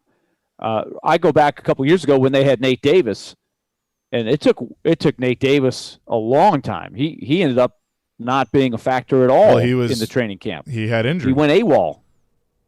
Right, and we never heard anything about him. And they were like, wait, this is a lost cause. And the next thing you know, about halfway through the season, he starts coming around, and he's now a key guy in their lineup. So there's so many different paths a rookie can take. You would love for a rookie to jump right in there and grab the job. That's ideal. But there's a lot that can happen in that rookie camp, right? Let's just see if he can get through some practices and make an early first impression that's good. Yeah. So I mean, I'm on board with you, Darren.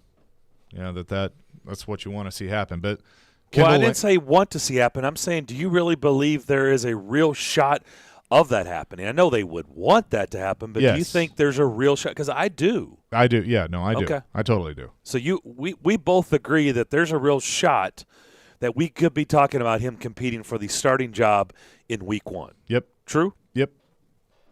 Okay, Willie, are you willing to go there or no? Too early. I think the environment is there where it's there for the taking, and so I think yes, there's a real shot. What I don't know is on the inside, what they've learned since they drafted him, in evaluating him further, that gives them more of a sense that this guy is tracking, this guy could do it. It also is coupled with what have they learned about Lamb, and what do they know about the injury to Sembrilo? Because I just look at Sembrilo as a guy that did a pretty nice job before he got hurt. Right, we didn't know much about him, but he jumped in there and he did a pretty admirable job when Luan went out before he got hurt.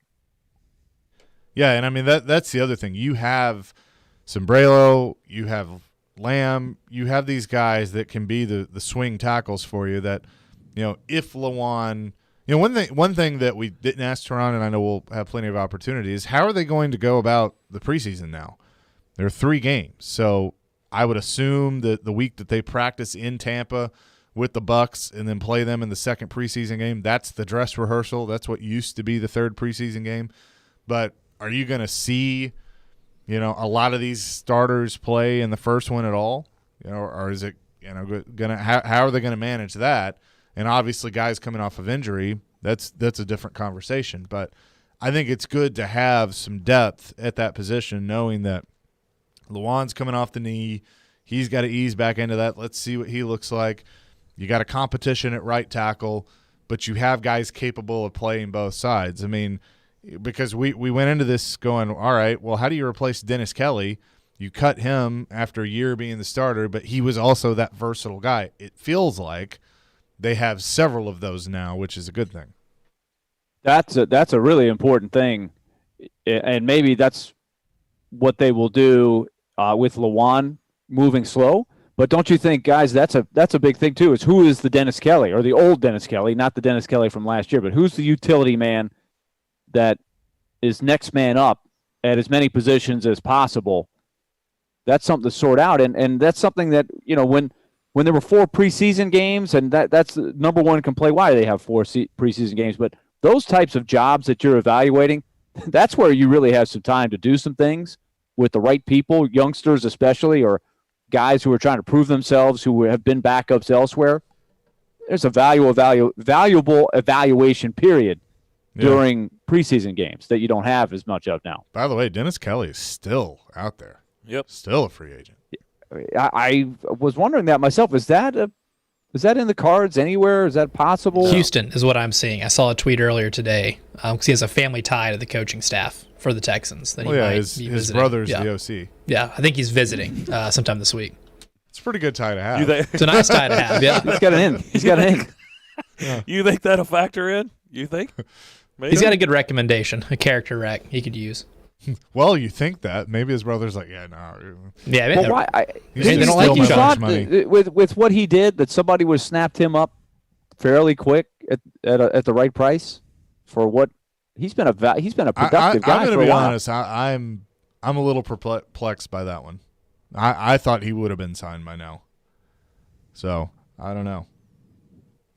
It's an interesting question, and I mean, I guess if you're him, you'll take any opportunity you can get if you want to continue your career, which I would assume that he does. If one of these guys we're talking about with the Titans goes down, I would assume he'd be a phone call. You would think, but I don't know. It's interesting that he's still available,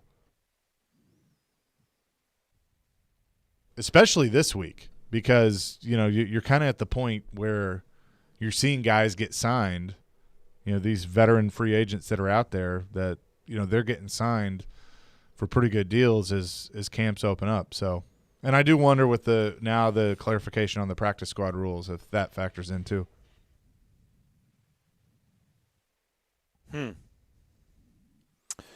Yeah, I don't know.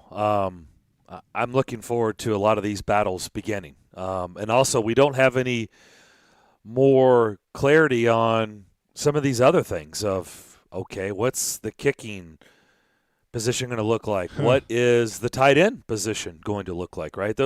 Those are two things of, is there someone on the outside that's currently not there that is going to eventually be not only on this roster, but be a main cog on this roster at that position, right? Is the current kicker there in camp, or is the kicker that we will see week 1 against Arizona, is he currently in camp this week, or is he going to be coming from the outside? Is a tight end 1 or 2 on this roster currently? This is what they're rolling with, or is there someone on the outside that's going to be pushed into the mix? I really want to see how that plays out. I would almost ask that question as are the three. I guess they could go 4, but I think they'll go heavier at receiver. So 3 tight ends, are they currently on the roster, or is there one out there? Not necessarily 1, 2, or 3. I think it's really hard to maybe put a number by that, but The Zach Ertz stuff has gone pretty quiet. Yeah. I heard Robbie and Rexroad talking about that this morning, and Joe said it. Like, are you shocked that he's still an Eagle? I am. I'm surprised that he's still with them.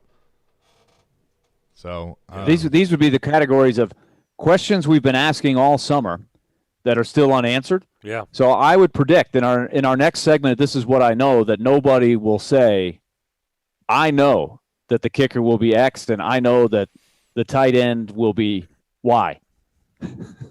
I don't think these are You questions that we think don't they're know. looking for a wide receiver? Is that what you're saying? No, I think they're good there. Oh, okay. A tight end. A tight end. I don't think the starting kicker is on the roster. You still don't believe that? I do. I don't. I kind of feel like I'm sliding over on Willie's side. I kind of feel like they're going to roll with one of these guys.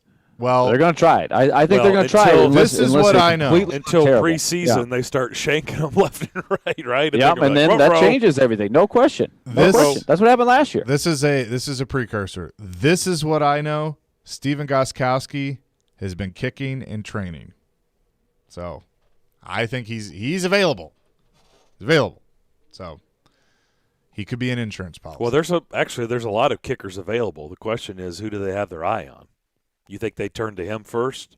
No, they know him, and let's be honest, he got better as the year went on. Once he got through that, the because he didn't really have much of a training camp. Once he got through all that, he was pretty good. So then why is he not there? Why is he not there? That's a fair question that I don't have the answer to. I don't know that. I just told you what I know. I don't know that. Well, tell us what you do know on the other side. We'll close out hour number 2 with your calls. 615-737-1025. They're next.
you just know. I have to know. Do you think everybody knows? When you know, you just know.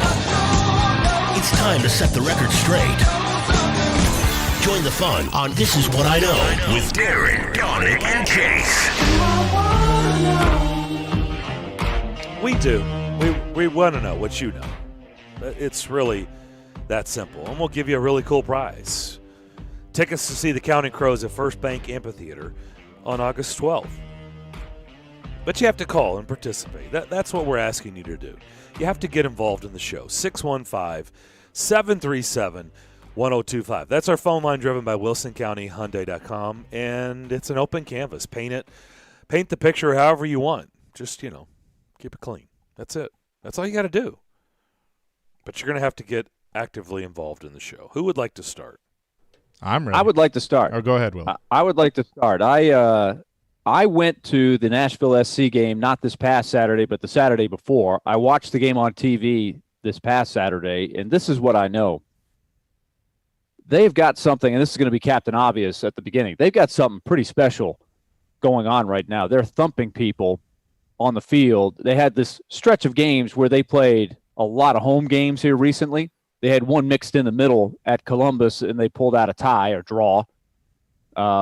They're moving up in the standings. They've got great ownership. They've got talent on the team. They've got some players that are now emerging as fun, exciting players to watch. Mukhtar, Liao. They added the new guy, Ake Loba, who's kind of an interesting guy, and he looks really fun to watch.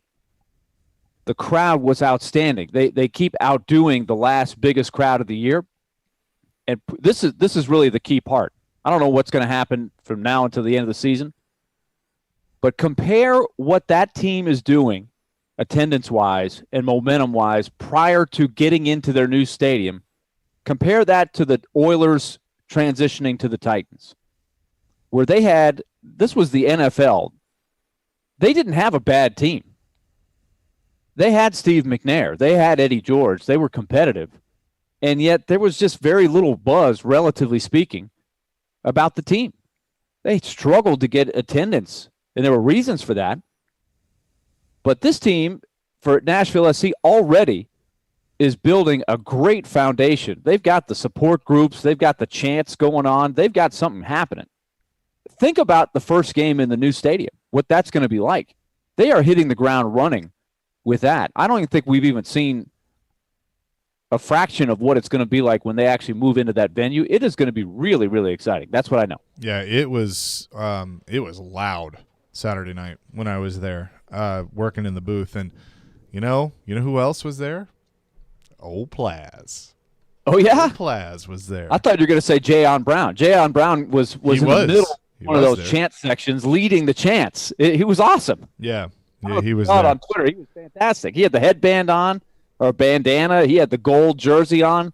He was right in the trenches with those guys. Yeah, that was really cool to see. So very good, Willie, because it's awesome to hear the crowd. And I mean, I'm in the booth, in the broadcast booth, and it was hard to hear. It was very hard to hear because of how loud it was. So really cool. This is what I know. I'm pretty sure you guys don't follow this like I do, but I am an avid player of Madden and have been for a long time. It's Madden rating week, where they reveal the top 10 and all the positions, and then eventually everybody's rating. And they started today with wide receivers. And so I was very curious on this because the Titans have two receivers that I believe could be eligible for the top 10. If you had to guess, do you think they have 0, 1, or 2 receivers in the top 10? I'm the wrong guy to ask. I have not played Madden since probably 1995, 1994. But like not once. My son has left to go to lunch. Otherwise, I would just ask him. He would probably already know. Yeah. Okay. Well, 99 is the highest rating that you can get. And so the top 10 is basically 90, from 99 to 90 is the range there. Darren, you say 2? Mm-hmm. Well, you would be wrong, and I was surprised by this. What I know is they have 1, and it's Julio Jones, Mhm. 95 overall. Because he's elite. He is elite. He's elite. He's Okay, different. so fill me in as if I have no. I mean, because I don't, but because I know it's not just because they have a lot of thought that they put into that rating, right? But who does the rating and what's it based on? They have guys that is their job, to study stats, to watch film, to do all these things that you can get a true evaluation of the player and how good the player is. And so they assign a rating, but it's broken down to different categories. So route running, for a receiver, it would be route running. Do they live in their parents' basement, or are these football people, or is it a combination of both? Or I think it's a combination of everything. Who are the, I was just watching on ESPN. They had one some of the analytics people? Yeah. Oh, yeah. I mean, they use Yeah. all of that stuff. So, I mean, it's not just – Well, I know it's high tech, yeah. Yeah. It's not just like some guy going, okay, you get a 93, you get an 89. It's not like your teacher deciding your grade. But, I mean, there are certainly different categories. But I thought A.J. Brown could potentially crack the top 10. And I'm curious to see what his actual rating is, because they have, just real quick, the top 10 is Devontae Adams, DeAndre Hopkins, Tyreek Hill tied for second. Stephon Diggs is fourth. Julio Jones, 5. Michael Thomas, 6. Keenan Allen, Amari Cooper, Mike Evans, and Allen Robinson, the second, is the top 10. A.J. Brown not in there. He's got to be right on, just on the outside. I would think so. I would think he's probably right the next tier. Yep. 11 through 15, he's probably in that group. Most likely. But that's what I know. They have one receiver in the top 10. All right, tell us what you know. 615-737-1025. Let's go to our phone line driven by WilsonCountyHyundai.com. Vincent, what do you know? Hey, okay, this is what I know. With the name, image, and likeness, I think that might help cut down on some of the big busts in the NFL draft. Like this guy we got last year, everybody says there was no red flags. Put a little bit of money in his pocket, and he loses his ever-loving mind. And so if they're making some money with the name, image, and likeness, let's see how they act with that money. Let's see if they're still being responsible and doing what they're supposed to do, or if they just lose their mind. And that would just be a huge red flag to me. Because I've always said with these college kids, the ones that do that, especially the ones that are acting like knuckleheads in college, I've always said they're acting like that when they don't have a nickel in their pocket. Give them $1 million, and how do you think they're going to act then? And so with this, I don't know, maybe it'll just cut down on some of that. That's my thought. I like where your head's at. I think that's an interesting topic. Yeah, that is an interesting call. Interesting theory. We appreciate that. I don't think that is – yeah, thank you. I don't think that's crazy. I don't either. That's, but we're not talking about – I don't think – look, the whole $1 million thing, that's going to be really, really, really, really rare cases. But, look, it doesn't take $1 million for you to kind of lose your mind, right? Because if you're given – I don't know, $50,000 and you're in college. Can you imagine? Let's go back to when we were in college. You could lose your mind. $50,000, I would have lost my mind. I would have lost my mind, and thank goodness there wasn't cell phones or the internet or anything, because I'd have lost my mind. I mean, that would have been a ton of money. So it's pretty interesting. Even if you don't lose your mind, you could be losing your focus on the more important things. Right. It could definitely cloud your judgment and distract you. No doubt. The more money you're able to make. Let's go down to Spring Hill. Kevin, you're up next. What do you know? This is what I know. Every team in the Western Conference of the NHL seems to be always getting bigger, stronger, and the Nashville Predators continue to draft guys that are 5'11" and 6 foot and 100 and something pounds. Okay, I will say I'll give you a little pushback on that. I think the Predators have done a pretty good job of getting bigger this offseason. Basically, everything they've done is to get bigger. Have they not? I mean, they got rid of – they traded Victor Arvidsson and Ryan Ellis. They brought in two guys over 6 feet. I mean, what, Myers is 6'5". Glass is, 6'2"? Yeah, he's more than these half draft full. picks are right at 6 feet. I mean, I think they've done just the opposite. I think they've been trying. They're trying to get bigger. And you can see they have. We know that the impact of the herd was something we hadn't seen on this team in a long, long time. And they'll be back for sure. That helps a lot. And I think that was definitely the idea with Myers to add some size there. Yeah, let's go to Nate on our phone line, driven by WilsonCountyHyundai.com. What do you know? Hi, Nate. Hey, guys. How's it going? Good. So this is what I know. I don't blame the Habs for picking Logan. I think it's Milo, is it? Is that how you say his name? I think it's Mayu. Mayu? Okay. Yeah. I blame the NHL because Logan renounced himself from the draft. And at that point, I feel like the NHL should have stepped in and informed teams that he wouldn't be eligible. Teams do anything to get an edge, and that's exactly what the Habs were doing. They saw a great player, they knew his mistake, and they noticed that the player is remorseful, and they took a chance on him. Isn't that what all teams are doing, taking chances on players? I'm not saying that what Logan did was acceptable, because it definitely was not. I'm just saying, or asking, why the NHL didn't step in and do something, especially since the player renounced himself from the draft. Okay, good call. Appreciate it. That's a story that if you don't know what we're talking about, you should read up on. Yep. This has come up in a lot of sports over a long period of time, different things. But this was, in a nutshell, a player that said he'd made a big mistake. It looked awful. He knew it.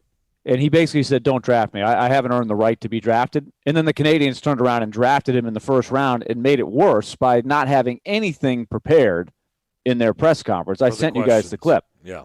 The guy that ran the draft basically was confused by the question as to a very straightforward question. Why did you think this guy deserved to be picked? When he himself said I don't deserve to I be haven't picked. earned the right to be picked.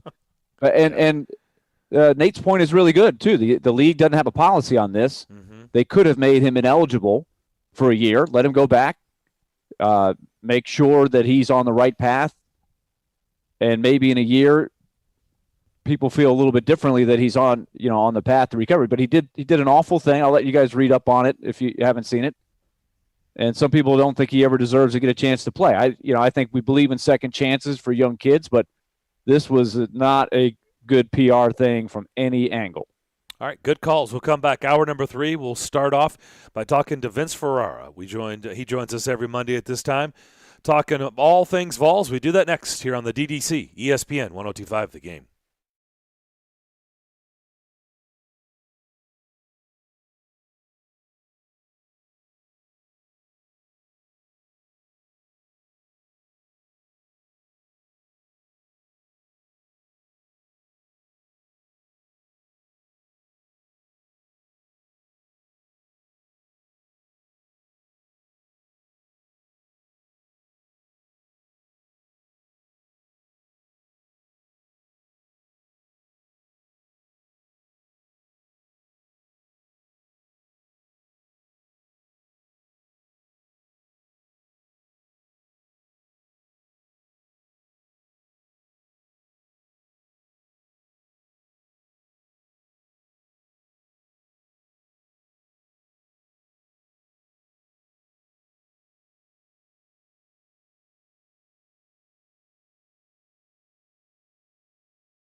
Third hour, Darren, Daunic, and Chase here on this Monday afternoon. Hope everybody's having a great start to your week. Darren McFarland, Willie Daunic, Chase McCabe with you. Elijah Campbell manning the board at our Wholesale Link Game Studios, powered by RumbleOn.com. We head down to Titletown. That's what they're calling Tampa these days. He's down there visiting family after SEC Media Days. He's Vince Champa. Ferrara. Yeah, Tampa Titletown, man.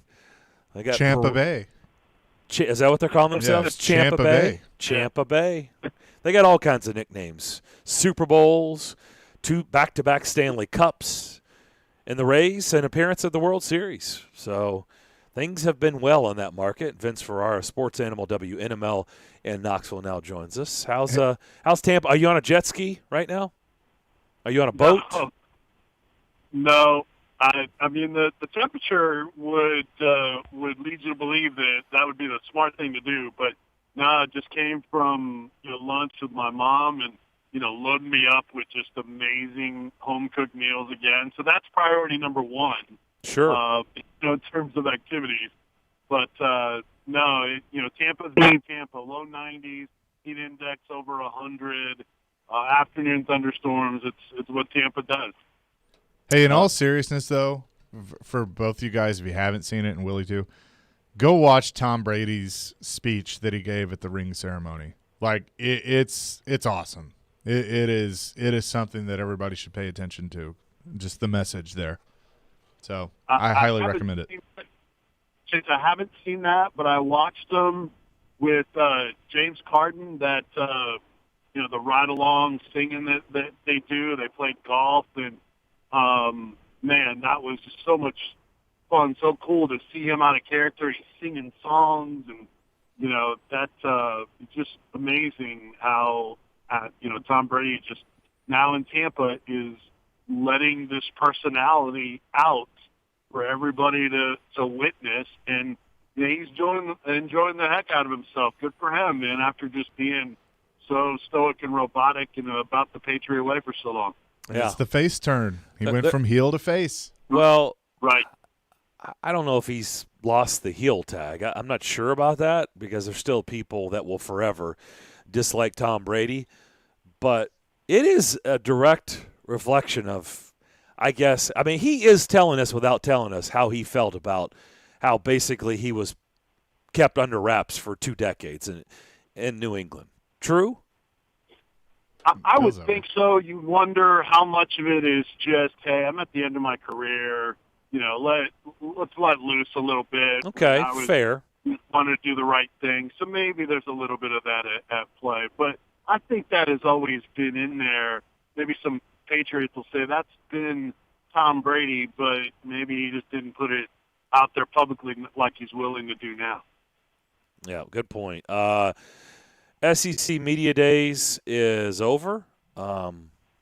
Unless they want to extend it another day to get Lincoln Riley and Sarkisian their day. I don't know if they've done that or not. Have they announced that they're going to extend it for a day? Yeah, guys, I got to head back to Hoover. Vince, I'll see you there. We got Texas and Oklahoma up tomorrow morning. Lincoln Riley will start things off.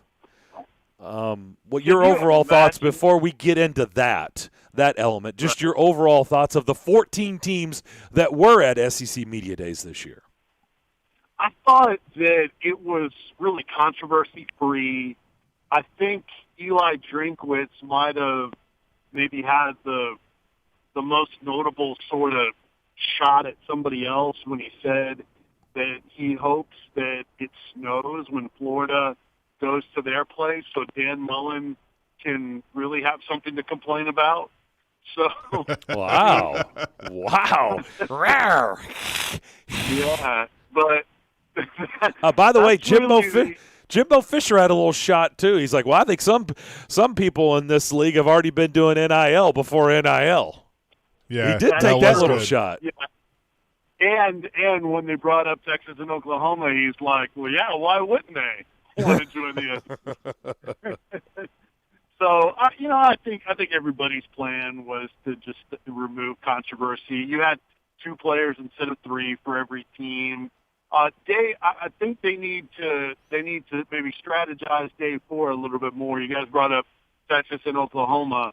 man, one of those or somebody marquee needs to be in that last day because a lot of media take off, and it's kind of unfortunate.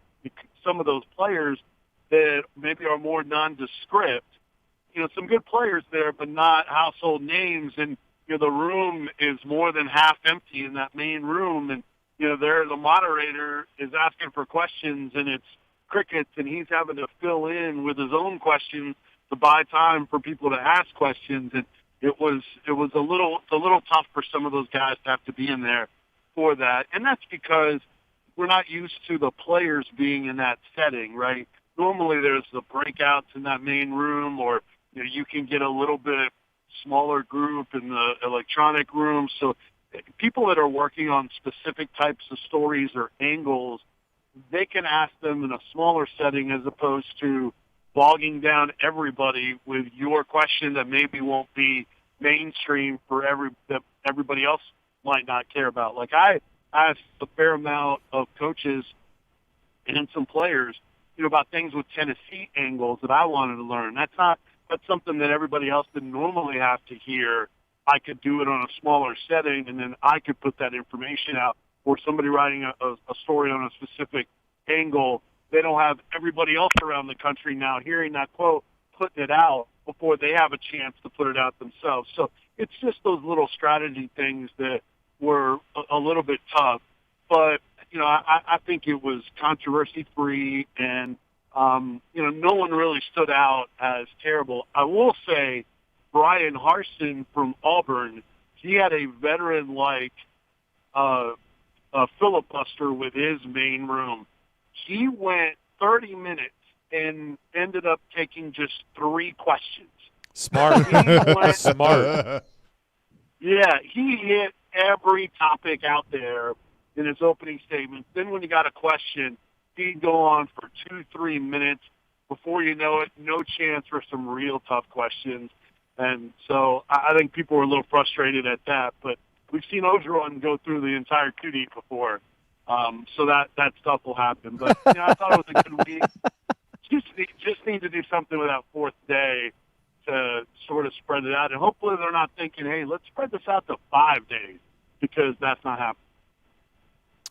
Well, maybe it'll be a little bit maybe there will be a lot more people in favor of that 5 days in Nashville as opposed to 5 days in Hoover. That's a good point. Yeah, which is 2023. Just saying. And, oh, by the way, probably a much better setup. The nightlife will be completely different. So, but you know what, though? There probably won't be too many media folks belly aching if they went 5 days in Nashville. I hear what you're saying, and you're right, but I don't hate the setup in Hoover. I never have. I like how, Vince, you and I were kind of talking about this, that it's Radio Row where it is, and then you have the conference rooms upstairs. I mean, it's not a bad setup. It's just everything else, like the nightlife and all that stuff. Like when they had it in Atlanta, I didn't like that setup because it was so spread out. They were doing press conferences over in the Hall of Fame. Radio Row was in the Omni. You had like a 5-minute walk in between.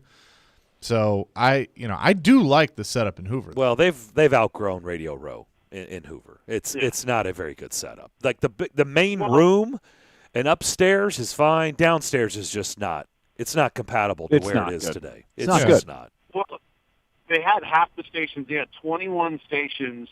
We've seen them before with 41, where people are spilling out into the mall. Food court. Yeah, it's right.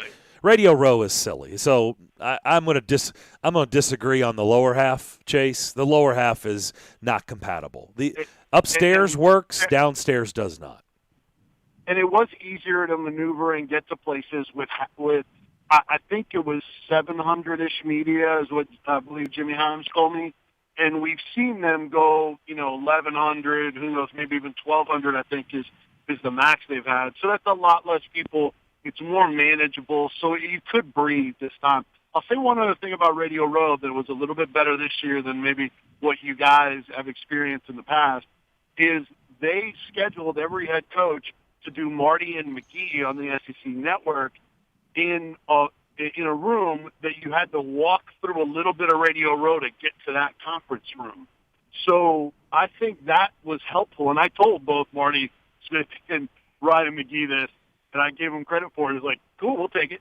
Where it forced them to have to, when they came out, they would hit Radio Row afterwards. Josh Heupel probably had the most time on Radio Row, but I think that little force into Radio Row made a few more coaches available. Now, some of them would just do Atlanta and Jocks in Birmingham, and that's it. But I think it was a little bit better for activity on Radio Row this year than maybe it was last time we were there. All right. Kudos to our boys, I'd agree with that. McGee and Marty. All right. The story today, Texas and Oklahoma have now made it official. They have informed Bob Bowlesby and the Big 12, we're done. This marriage is over in 2025. I think it's going to be difficult. I don't know who really announces that a relationship is over in 2025. I suspect that they'll figure out a way to get out beforehand. But it is official. They're done with the Big 12 at the end of this current contract. What do you make of all this? And, of course, right now, all the talk is them coming to the SEC. What do you assess the odds today of it really happening in this conference? Well, I think it's amazing the way this has gone from 0 to 60, so to speak, in such a short period of time that, it broke last week. Now, I think it went from 0 to 260 is what it went. That's what it feels like. Exactly. And so, obviously, this is something that didn't just begin. This is something that's been worked on for a while. But in terms of it being public, we've gotten there really quick.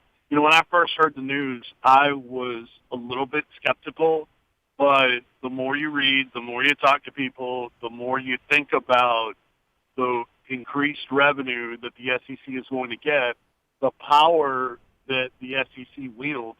You read all the time that when in terms of power players with conference commissioners, that Greg Sankey has the power of like all the other commissioners put together. And one of the things that the Big 12, those two schools out of the Big 12, Oklahoma and Texas, probably look at as their biggest disadvantage is they're not a member of the elite conference.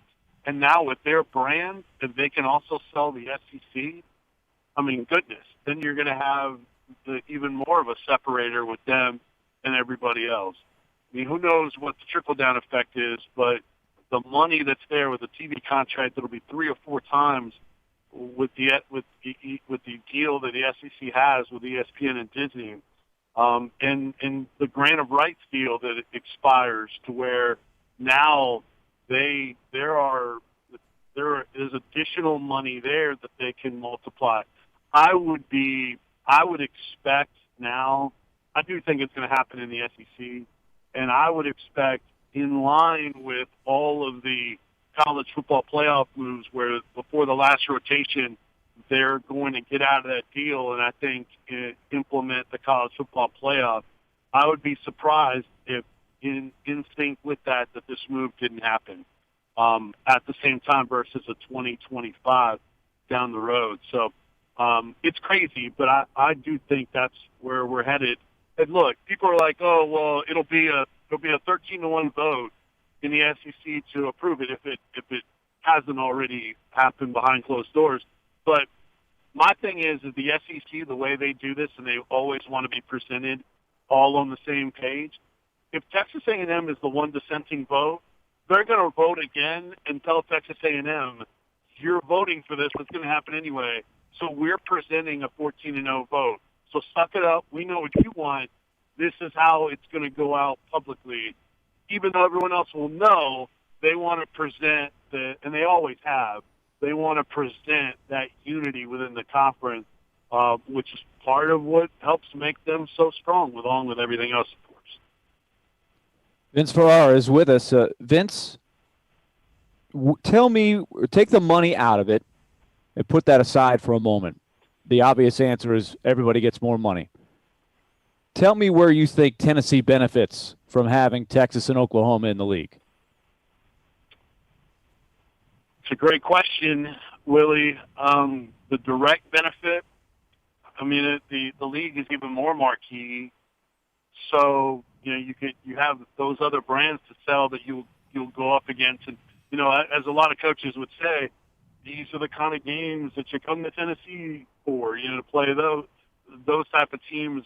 There's plenty already in the SEC that you could say that about.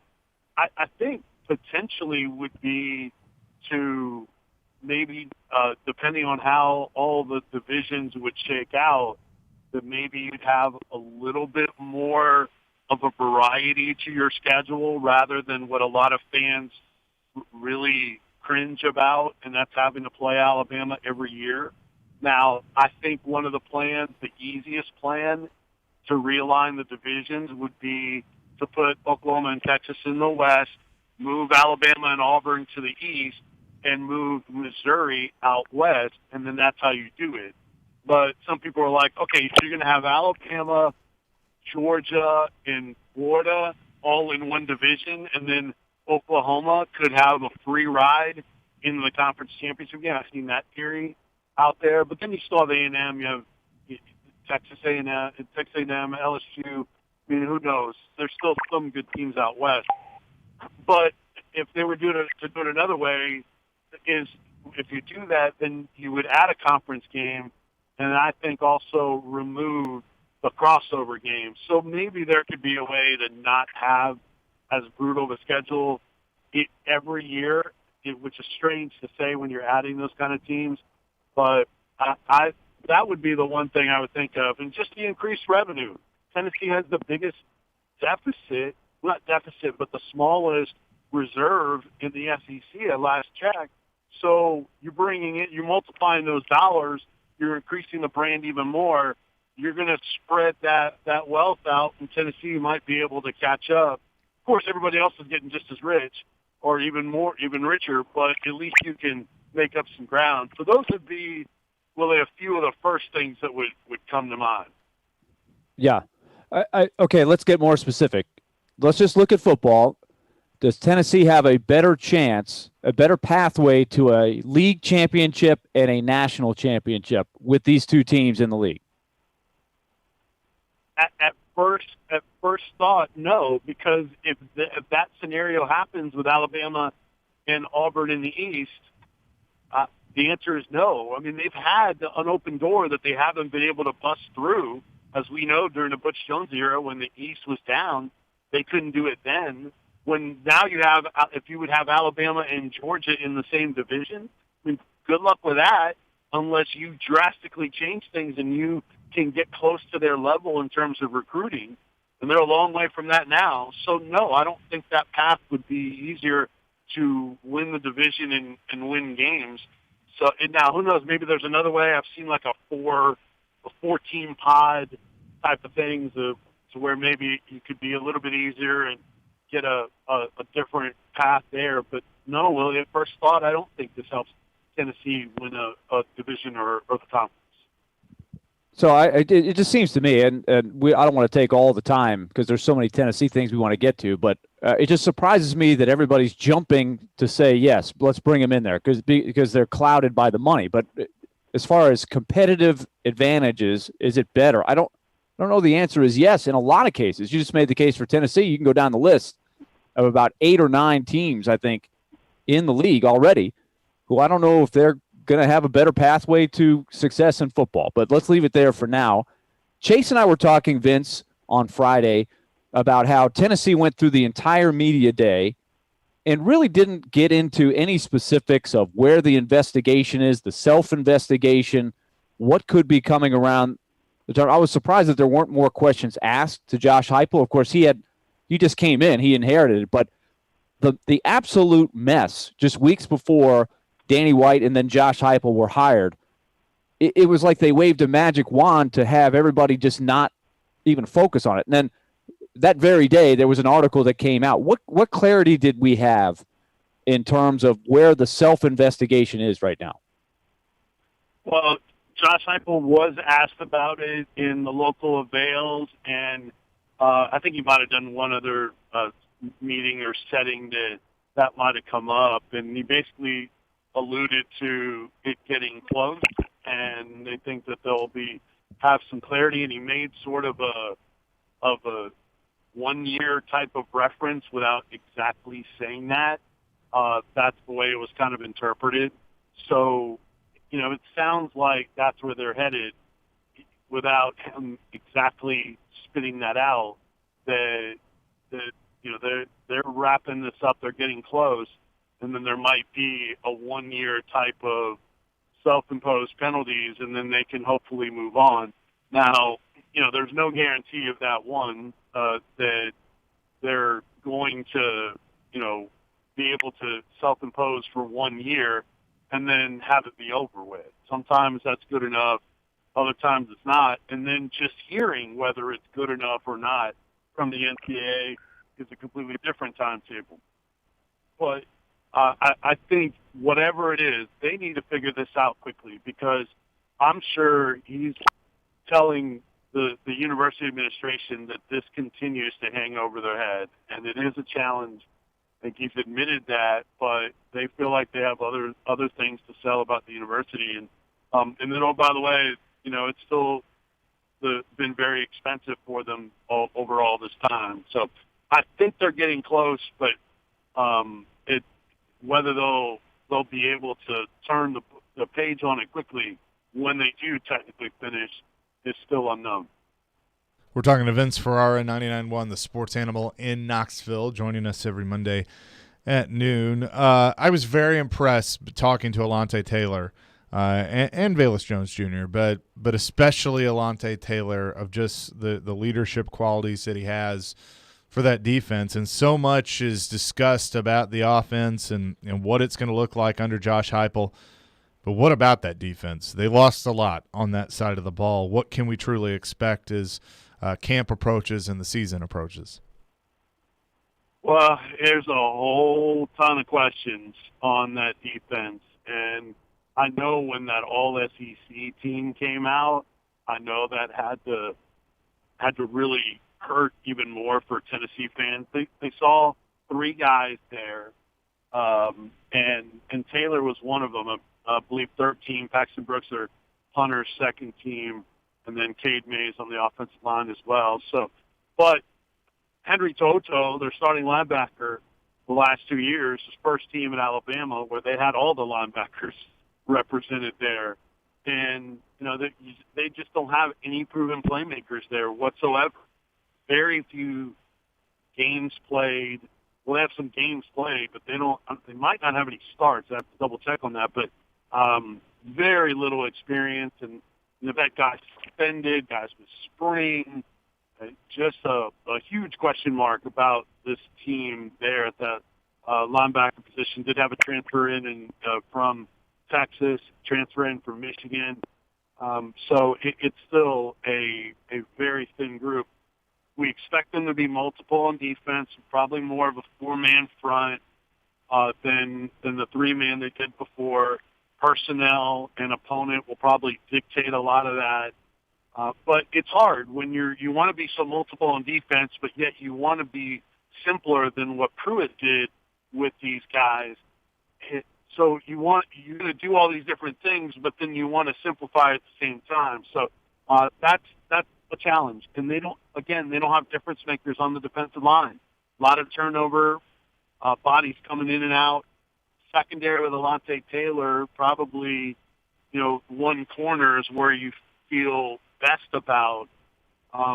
But there's still plenty of questions on the back end as well. Trayvon Flowers, the safety, has been around a while, has played some games, had some good games, but he's not all SEC caliber, I don't think. And there's some of the guys at the transfer portal that would have had even bigger roles. I think Keyshawn Lawrence, who went to Oklahoma. So unless these guys can be developed like we haven't seen, I think this unit is going to struggle.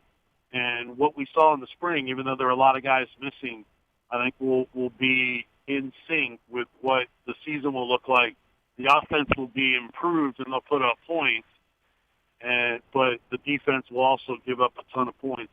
Maybe similar to kind of Ole Miss last year without quite the level of explosiveness on offense. It's gonna be difficult for them, I think, at this point on defense.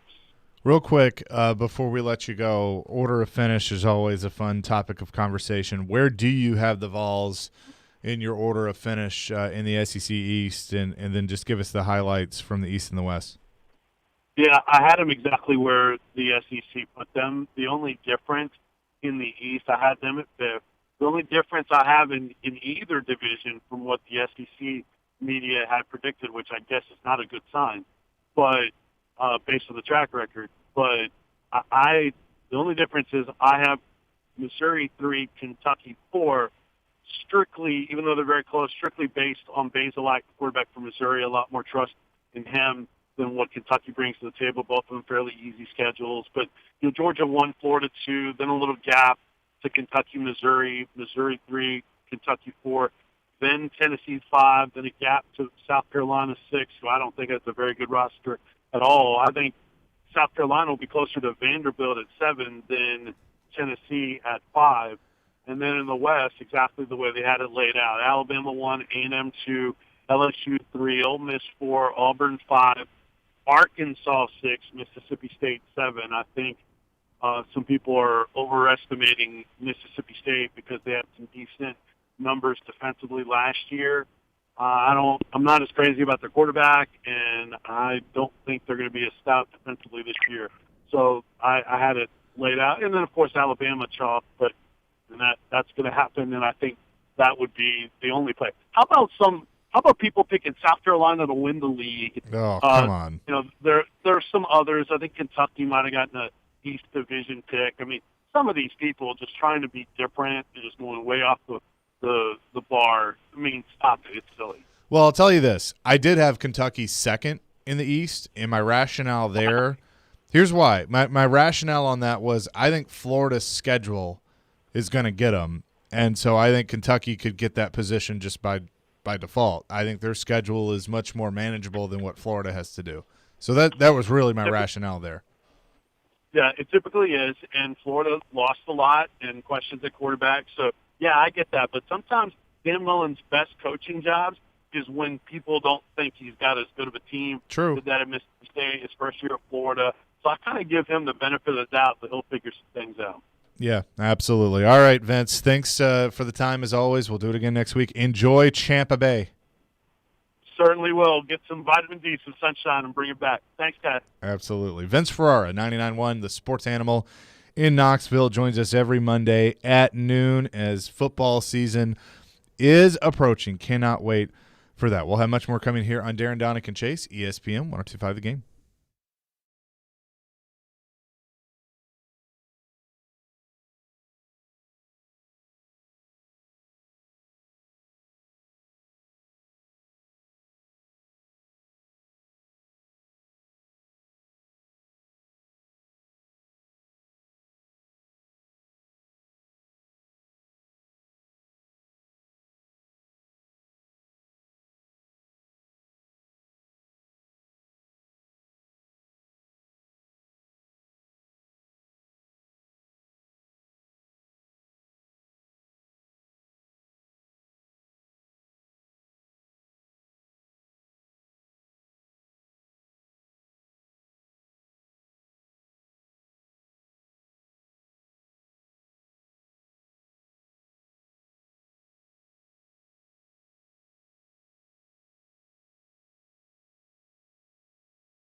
Don't forget, Nashville SC fans, tonight on 94.9 during the 7 o'clock hour, NSC Backstage featuring Nashville SC players and coaches. You can watch online via the game's Twitch, Twitter, Facebook, YouTube, and thegamenashville.com. NSC Backstage brought to you by Camarena Tequila, the official tequila of Nashville SC. Back here on Darren, Daunic, and Chase. Good stuff from Vince Ferrara down in Champa Town, or Champa Bay, however you want to call it.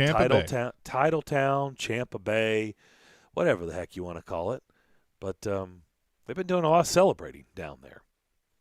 But right now, the SEC may be celebrating if Texas and Oklahoma. Who's happier if it's to happen? The SEC, Greg Sankey, or Texas and Oklahoma? Who would be happier if this marriage worked? I would say Texas and Oklahoma. They would be the happiest. Although Greg I would say for them, if you're doing this for football, be careful what you wish for. I disagree with those that think they have a better chance of winning a national title coming into the SEC. Be careful what you wish for. Well, I understand why you're saying that because they have to compete with Alabama, basically. But with the new playoff structure, I mean, it's just going to mean that the SEC was already going to get probably 3 to 4 teams in every year. Now they're going to get 4 to 5. I mean, so anything can happen in the playoffs. That's not good for college football. If I'm the college football playoff, I don't like setting it up that way where you have that many teams from one conference. You got to have the attention of the entire country on your playoff. You keep saying 80% of your audience is only focused on one league. That's not good for the game. Okay, it's not good for the sport. And you keep saying that. You keep saying that none of this is good for college football or college sports or whatever. Who's stopping it? Like nobody's stepping up and saying like, no, we gotta stop this. This is awful. It's because nobody has the authority to do that. There's no commissioner. I think if there was a czar of football, then you would try to prevent this kind of thing. I think there needs to be some force trying to keep competitive balance between the country, between the conferences, and between the overall picture of the country. I agree. I've been saying for years because the golden egg is yes, but they don't. But there is none, and so this happens. Yeah, it's not good. But and this is it. I mean, the train has left the station, so I mean, it's happening. But I just don't hear powerful people that could make a difference stopping it because it's like, all right, well, we're in the Power 5, so we're cool, or Power 4, or whatever it's going to become. So, all right, we're good. Now we got to get our stuff together, and these super conferences are going to form. I mean, in 5 years. In 5 years, it'll be the Big Ten with 16 teams, the Pac-16, the SEC, and the ACC. That's what it'll be. Probably so. And they'll all have 16. I don't think there's any doubt because Big 12 is going down to what, 8 teams now? They're the Big 8 again. Big 8, and they're going to lose. They're going to lose teams. I mean, you think Kansas is going to stay in there? Kansas is probably. They're already talking to the Big 10. I was to say they're probably going to bring their talent somewhere else because they're a blue blood basketball program, so they've got something to offer. There's no doubt about that. So I mean. Let me ask you something. Do you think Missouri and Texas A&M, do you think that people could have said the same thing about why would you go to the SEC? Like you think you're going to get better? Do you think they would rather be in the old setup or their current setup? What do you think they would choose all day long? I've given that a lot of thought. I looked at the numbers. Mike DeCourcy had an interesting article, regarding Texas A&M. I'm just talking about football success. I don't think they've had more success in the SEC than they had before in all their years. It's about a wash. They've been good in the SEC, but they've never won it. They've never come close to winning it, really. I guess when they had Johnny Manziel, they had some great teams, but they still couldn't win it. With the Heisman Trophy winning quarterback who was a pretty special player. Missouri, they had a couple of really good years before they got to the SEC. That's not true. They won the division 2 years in a row when they came to the SEC. Yep. Yeah, I know, but they were overmatched in the championship game in a lot of ways. I guess what is that? They won the division. They were playing for an SEC title. I'm trying to remember when they had a year when they had Chase Daniel before they got to the SEC, where they were on the verge of being in the championship picture. I'm trying to remember that. Is that the year that them and Kansas played? And they were 1-2. Yes, I think that Chase Daniel was the quarterback. That was like 2010, 2011, I think. Jeremy Maclin at receiver. Yeah. I see Missouri as the same. I see them as sort of the same. I think it's. I would tell you their answer is they are very, very happy with their decision, and going to the SEC was the best thing. Is when they came. No, that's what he's talking about. Okay, though. I was going to say I didn't think it was right before they came. I would tell you that I think they would unequivocally, without any hesitation, say the move to the SEC was the best thing ever for them. Because they get more attention, they've made more money. When did Texas A&M do all their expanding? When they were in the other conference, or when they moved to the SEC and got tons of attention, and their profile went way up, and the next thing you know, they're building bigger and bigger and a bigger stadium and better facilities. It was all when they were in the SEC. I would tell you without any hesitation, they would answer it was the best move they ever made. Yeah. Let me ask you this: Does Manziel win the Heisman out of Texas A&M in 2012 if he's not in the SEC?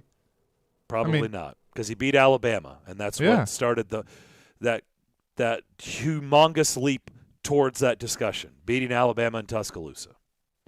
I still see Missouri as being sort of an outlier, way out on an island by themselves. I don't know if they're getting the attention. I wonder what their fans feel like when they used to be. They had the great border war with Kansas. I just think they had better rivalries in their old setup. I'd love to know what their fans think of this. I've never really felt that there's a great chemistry between Missouri and the SEC. I wonder how their fans feel about it. I don't know. I mean, it's a good question. I don't know. It's a very good question. It's a fair question. Like who's Missouri? Who do they look forward to playing every year in the SEC? The rival. Who's the big rival? Like they don't have one. Yeah, probably Georgia. But yeah, sure, Georgia. Yeah, whatever. Whatever. I understand Texas A&M's motivation was to get out of and be unique amongst the teams in Texas, and that's why they were the one team that's standing up and banging on the table saying, please don't let this happen, because they're going to lose that if Texas comes in.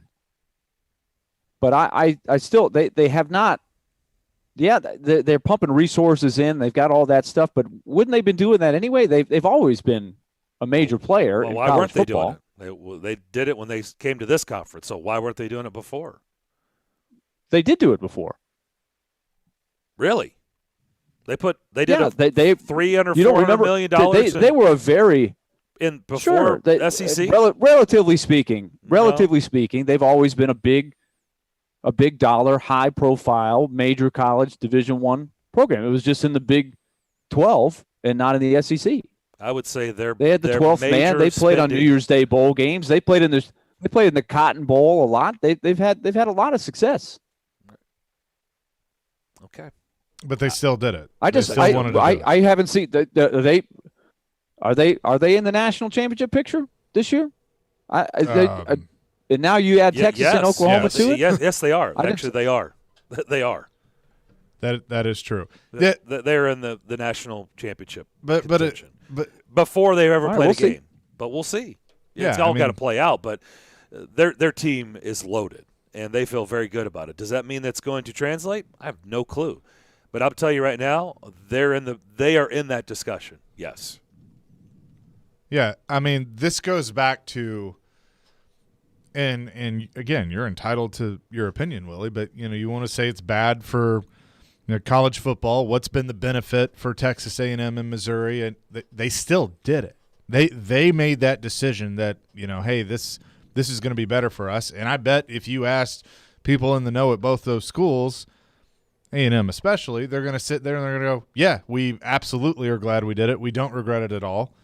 It has been huge for our university from a financial and a notoriety standpoint.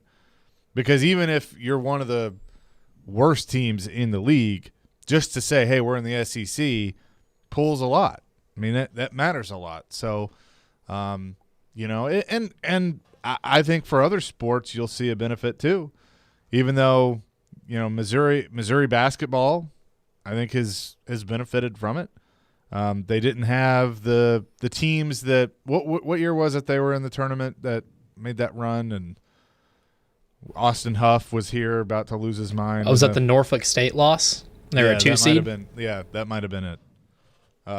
In 2011? I think it was a little bit later than that. Well, then it was actually, last year in the Big 12. It was 2012. So they won the Big 12 title. And then that fall, they joined the SEC. That's right.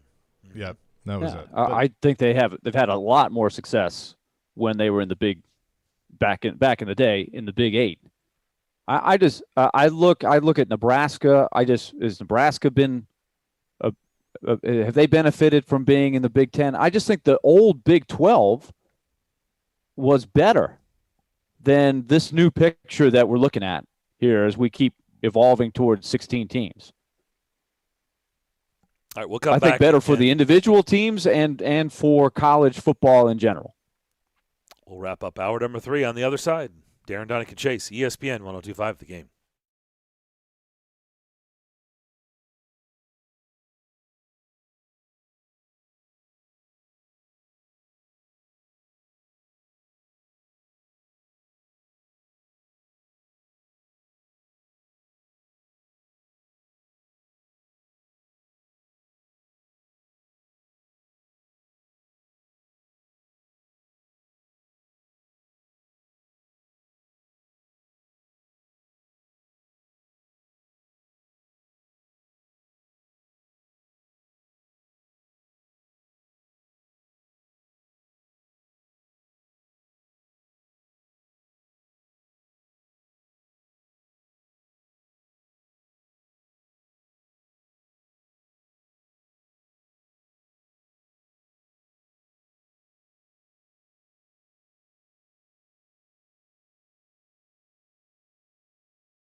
Nashville Sounds baseball on 94.9. Tomorrow the Sounds begin a 6-game homestand at First Horizon Park against Columbus.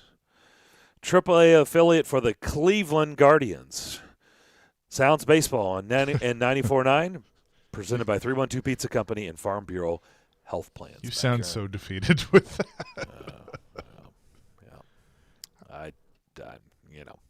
I I took Friday off just because I needed to mourn. You needed time. I needed time. I saw just needed a break. I saw a guy at a bar the other night in Indians gear, and I just said, "Hey, go Guardians!" And he just looked at me like, "Yeah." Never talked to one person. It's not the same. Sweet. Here's my thing. I didn't say sweet, but I looked at it and I didn't cringe. I think it'll be okay. But that's how I think the real test is going to be over time. Like, no matter what it was, don't you think, was anybody going to be wowed by the new thing, whatever it was? I think people were expecting spiders, is what they were expecting. And so spiders, you think, would have had a more popular response? I don't know if it was if it would be more popular, if it just would be more, yeah, okay, that's what I expected. So maybe less groaning. Maybe. I don't know if it would have been like throwing parties for spiders, but I think just people had resigned to the fact that it's going to be spiders.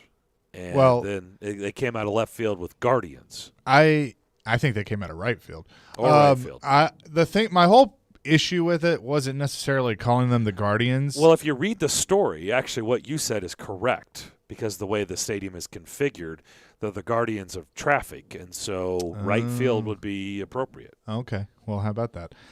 It's just the fact that the font is basically the same. They just changed it from Indians to Guardians. I know they have this weird looking logo with the G that, is that was supposed weird. To be, I don't that really one like I'm that. not sure about. But the name Guardians and everything else, the way it fits, I think it's all right. I think it just changed everything. Got to give it some time. Change the colors and all that if you're going to do it. But you want to change the colors? How do you feel about that, Darren? As a Cleveland baseball fan, would you have wanted them to completely start over and do something completely different, or do you like that they're trying to just make sort of a soft change but keep some of the traditions? Yeah, I mean, I obviously love the colors red, white, and blue, so I prefer those colors. I like their colors. I like how their uniforms look. You don't really have to do an overhaul of your uniforms this way. Yeah, I would have been really surprised. I think that would have been a lot for people to take on. Hey, now the Guardians and we're purple and, gold. What? Yeah. That would have been too much. You'd have had people going crazy. So I understand that, and I'm glad they did change the color scheme.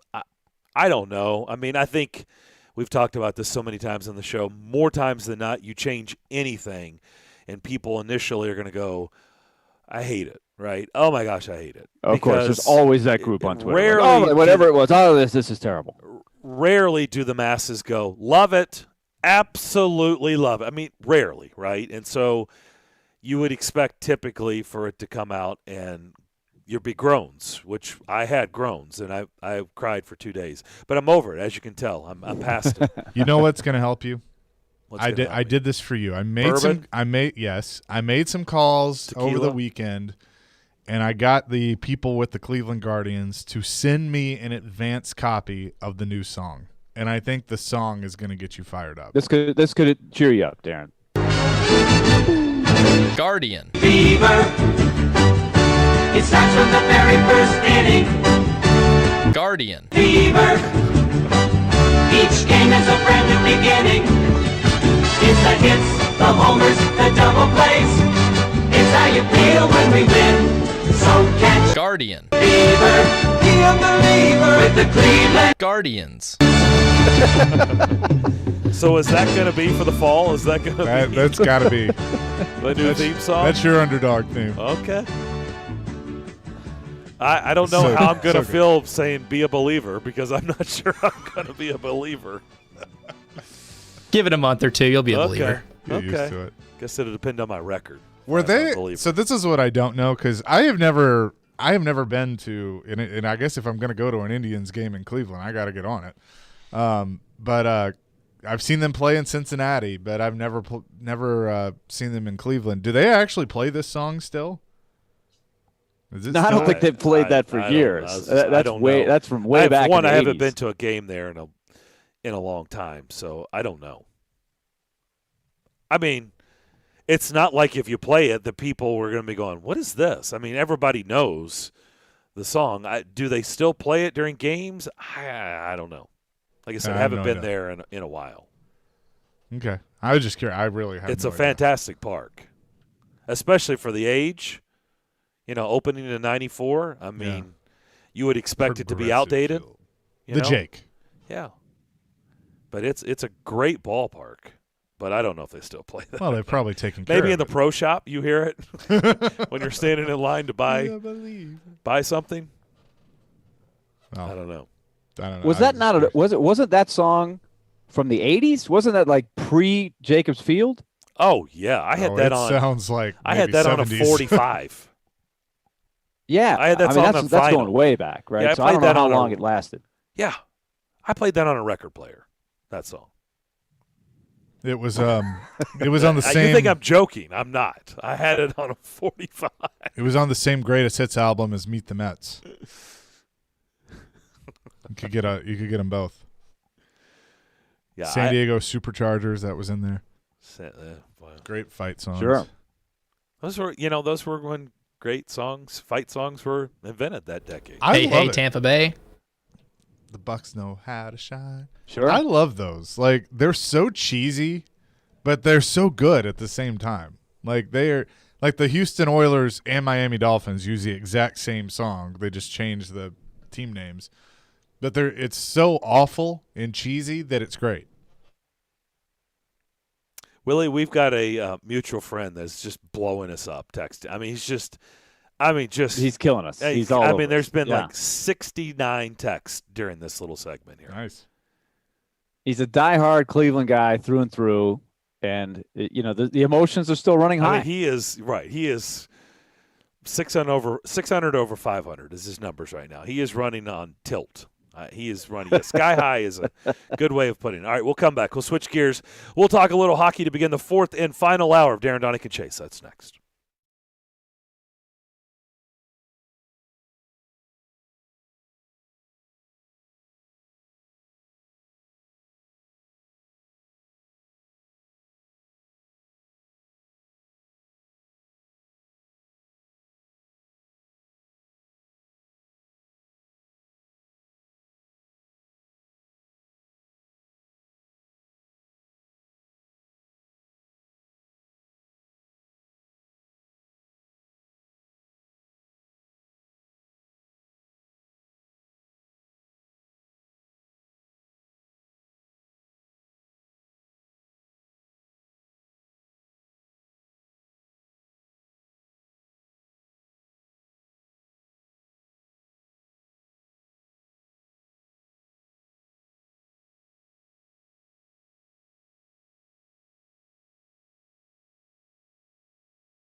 Fourth and final hour, Darren, Daunic, and Chase here on this Monday afternoon. Hope everybody's had a great day to this point. Darren McFarland, Willie Daunic, Chase McCabe with you. We had a great conversation with Predators GM David Poile in the first hour of the program, talking about the draft, talking about free agency that begins at 11 a.m. on Wednesday, our time.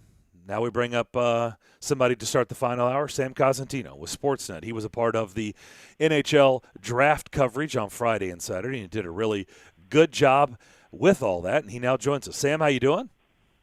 Yeah, doing great. Thanks for having me on. I really appreciate it.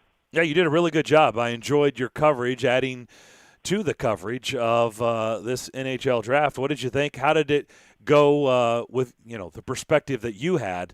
How did you think Friday and Saturday went?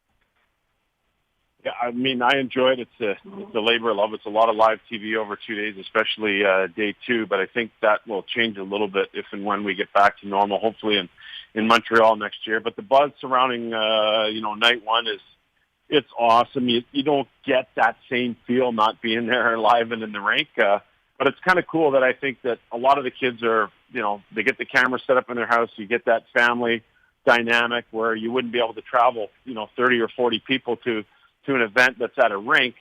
You actually get to kind of celebrate it at home. So the bad part about not being up on stage with the GM and all that kind of stuff is mitigated somewhat by the chance you get to have to operate in a pretty good party setting with a bunch of family and friends as opposed to just a couple of them. Before we get to the Predators stuff, Sam, the couple teams that were in the Predators division this year that will no longer be in the Predators division moving forward, but I've been a little bit perplexed and puzzled at what they've been doing this offseason, and maybe you can help paint that picture. Maybe you like what they've been doing. Carolina, the two C teams, Carolina and Columbus, they've been shedding a lot and really haven't been – well, I guess Columbus has added, but they've also shedded a lot. Well, let's start with Carolina because – we felt in this division, Carolina was a team that could possibly go all the way. They met their match in the second round against Tampa, but it doesn't look like today on paper they're a better team sitting here today than what we just saw. Do you agree or disagree, and why? They're a really interesting group, and I think a lot of people didn't like the fact that they got rid of Velkovic. I think, goaltending is always a challenge because – you want to have three of them, but only two of them can play.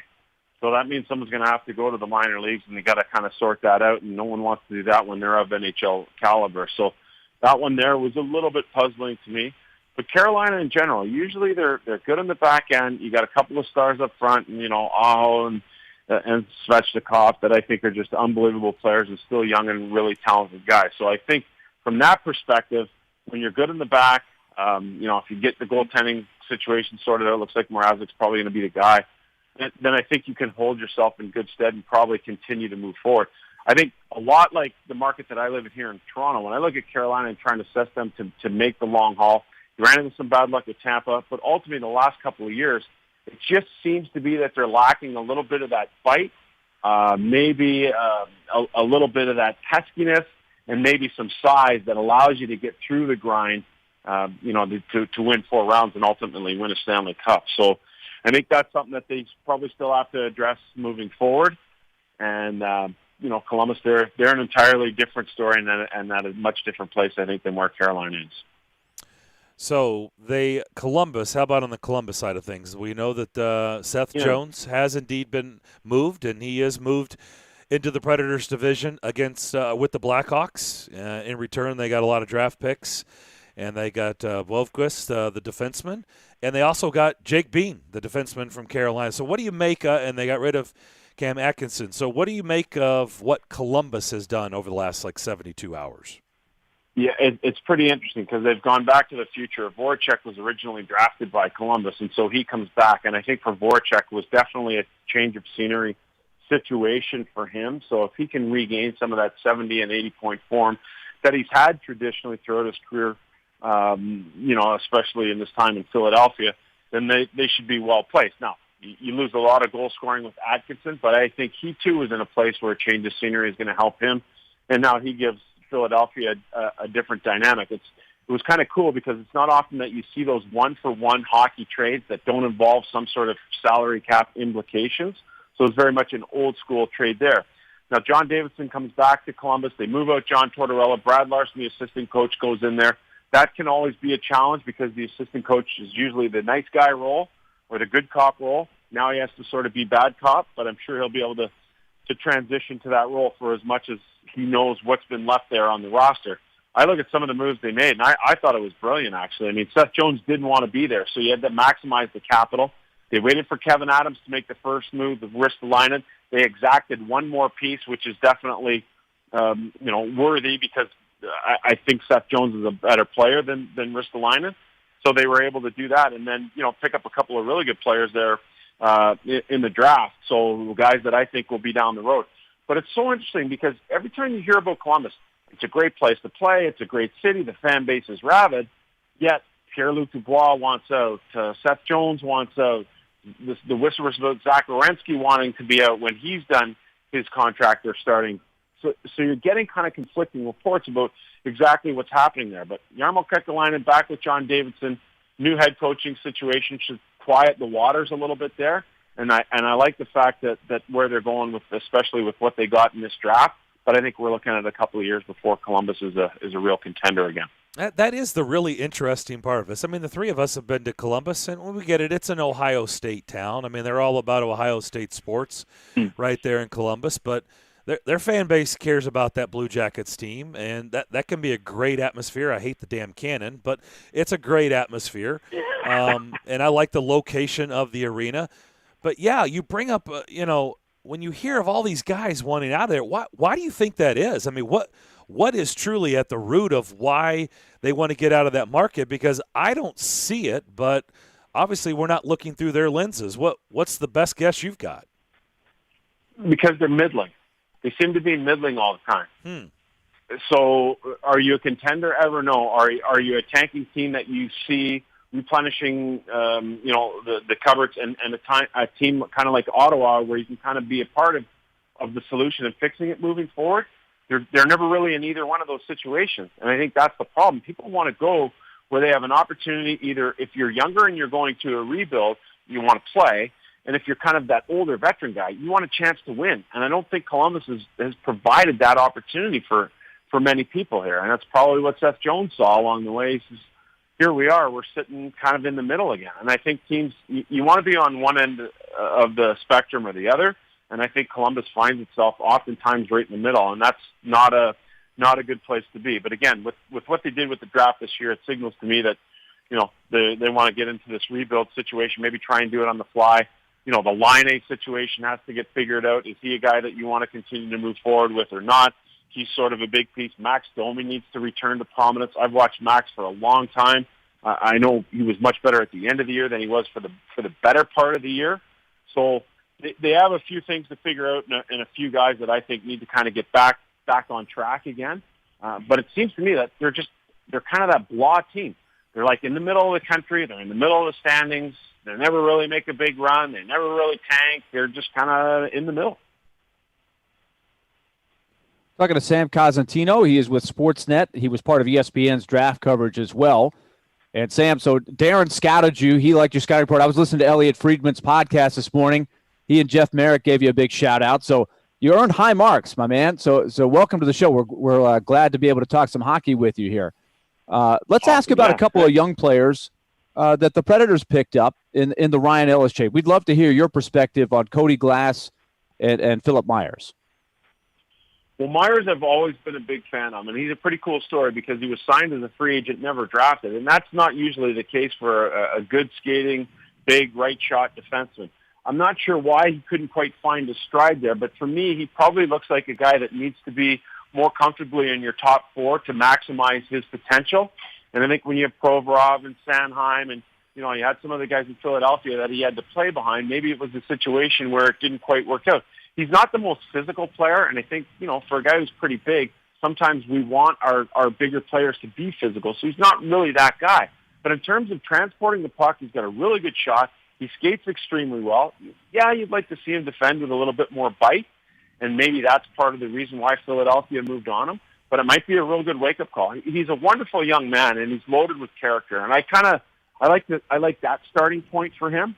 And then Cody Glass, he's the same sort of thing. He's a super skilled guy, really nice guy. A story for him too, where he's just kind of, raised by his dad and kind of has found a way to really make things happen. And I think playing in Vegas, when they took him, I'm sure they were thinking, okay, within 2 years we're going to integrate this guy on our way up to the top. Well, they started at the top, and so Cody Glass never really got that opportunity to play in the top 6 situation, a lot like Myers. And so I think when it comes to Glass, he's a guy that you really want to be playing in your top 6. He's skilled. He's got size. He's a really good skater. He can score goals. And I guess the situation, it looks very familiar to what we saw in Ryan Johansson. Comes over from Columbus, used to play in Portland, really good point producer when he was in Portland at junior. Never really kind of worked out for Johansson in Columbus. Same sort of thing here, maybe a little bit younger for the situation that Cody Glass finds himself in. So I'm interested to see him kind of get an opportunity where I'm hoping that he's going to play in the top 6 and really be able to show his wares. But it's funny, guys, like 2017, 3 first-round picks for the Vegas Golden Knights. All of them are gone. Looks like Suzuki's going to be a star in the league, and I think Cody Glass does have that potential, but he better get on it here pretty soon, and I think this is the year to do it. What did you think about the Predators' philosophy in the draft, given the special circumstances here where a lot of guys didn't play? It was hard to get evaluations on players. They went for quality over quantity. Twice they made deals with Carolina, giving up 2 lower picks to move up and get 1 higher pick. In particular, the 2 guys they got in the first round. What did you think of that philosophy, and what are your thoughts on, in particular, LaRue? Yeah, I mean, I love what they did. I think Svechkov was a value pick at 19. He's an unbelievable two-way guy, and there are a lot of teams that are afraid to draft Russian players for the fear that they don't want to slug it out in the American League. They're going to find competition with the KHL teams that might keep those players at home. But I think Svechkov is a guy who's really dead set on coming to North America and playing. So as a two-way guy who's a skilled guy, he was awesome at the under-18s for the Russians. Of course, they lost in the gold medal game there to Canada. But you're talking about a guy who, at the very basement, is going to be a third-line guy, probably rates out more as your second-line center. And then Zach LaRue, I think fans are really going to like the way he plays in Nashville. He's a bump-and-crash game. He's a wear-your-heart-in-the-sleeve type of guy. I know there were some people concerned about the 4 suspensions he had in shortened play this year in the Quebec League, but he's got a ton of skill. This guy can really score goals. He's really good around the net. He's not afraid to go there. He'll take his beating in front of the net, and he's not afraid to dish it out either. So he plays a little bit like a bulldog, but a bulldog with skill. So I kind of like this pick because if you look at the way the playoffs are played and how hard and heavy it is, I'm looking at LaRue as a guy who's perfectly suited for that situation.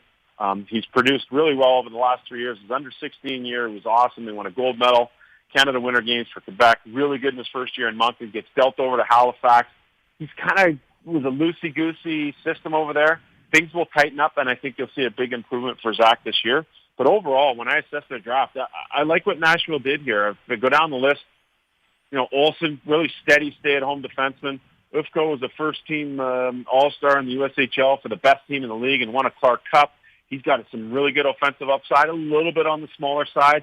Mateer's the polar opposite of that, more of a first pass, bigger defenseman type of guy whose dad, played in the UK for a little while and won a couple Memorial Cup back with Sault Ste. Marie in the 90s.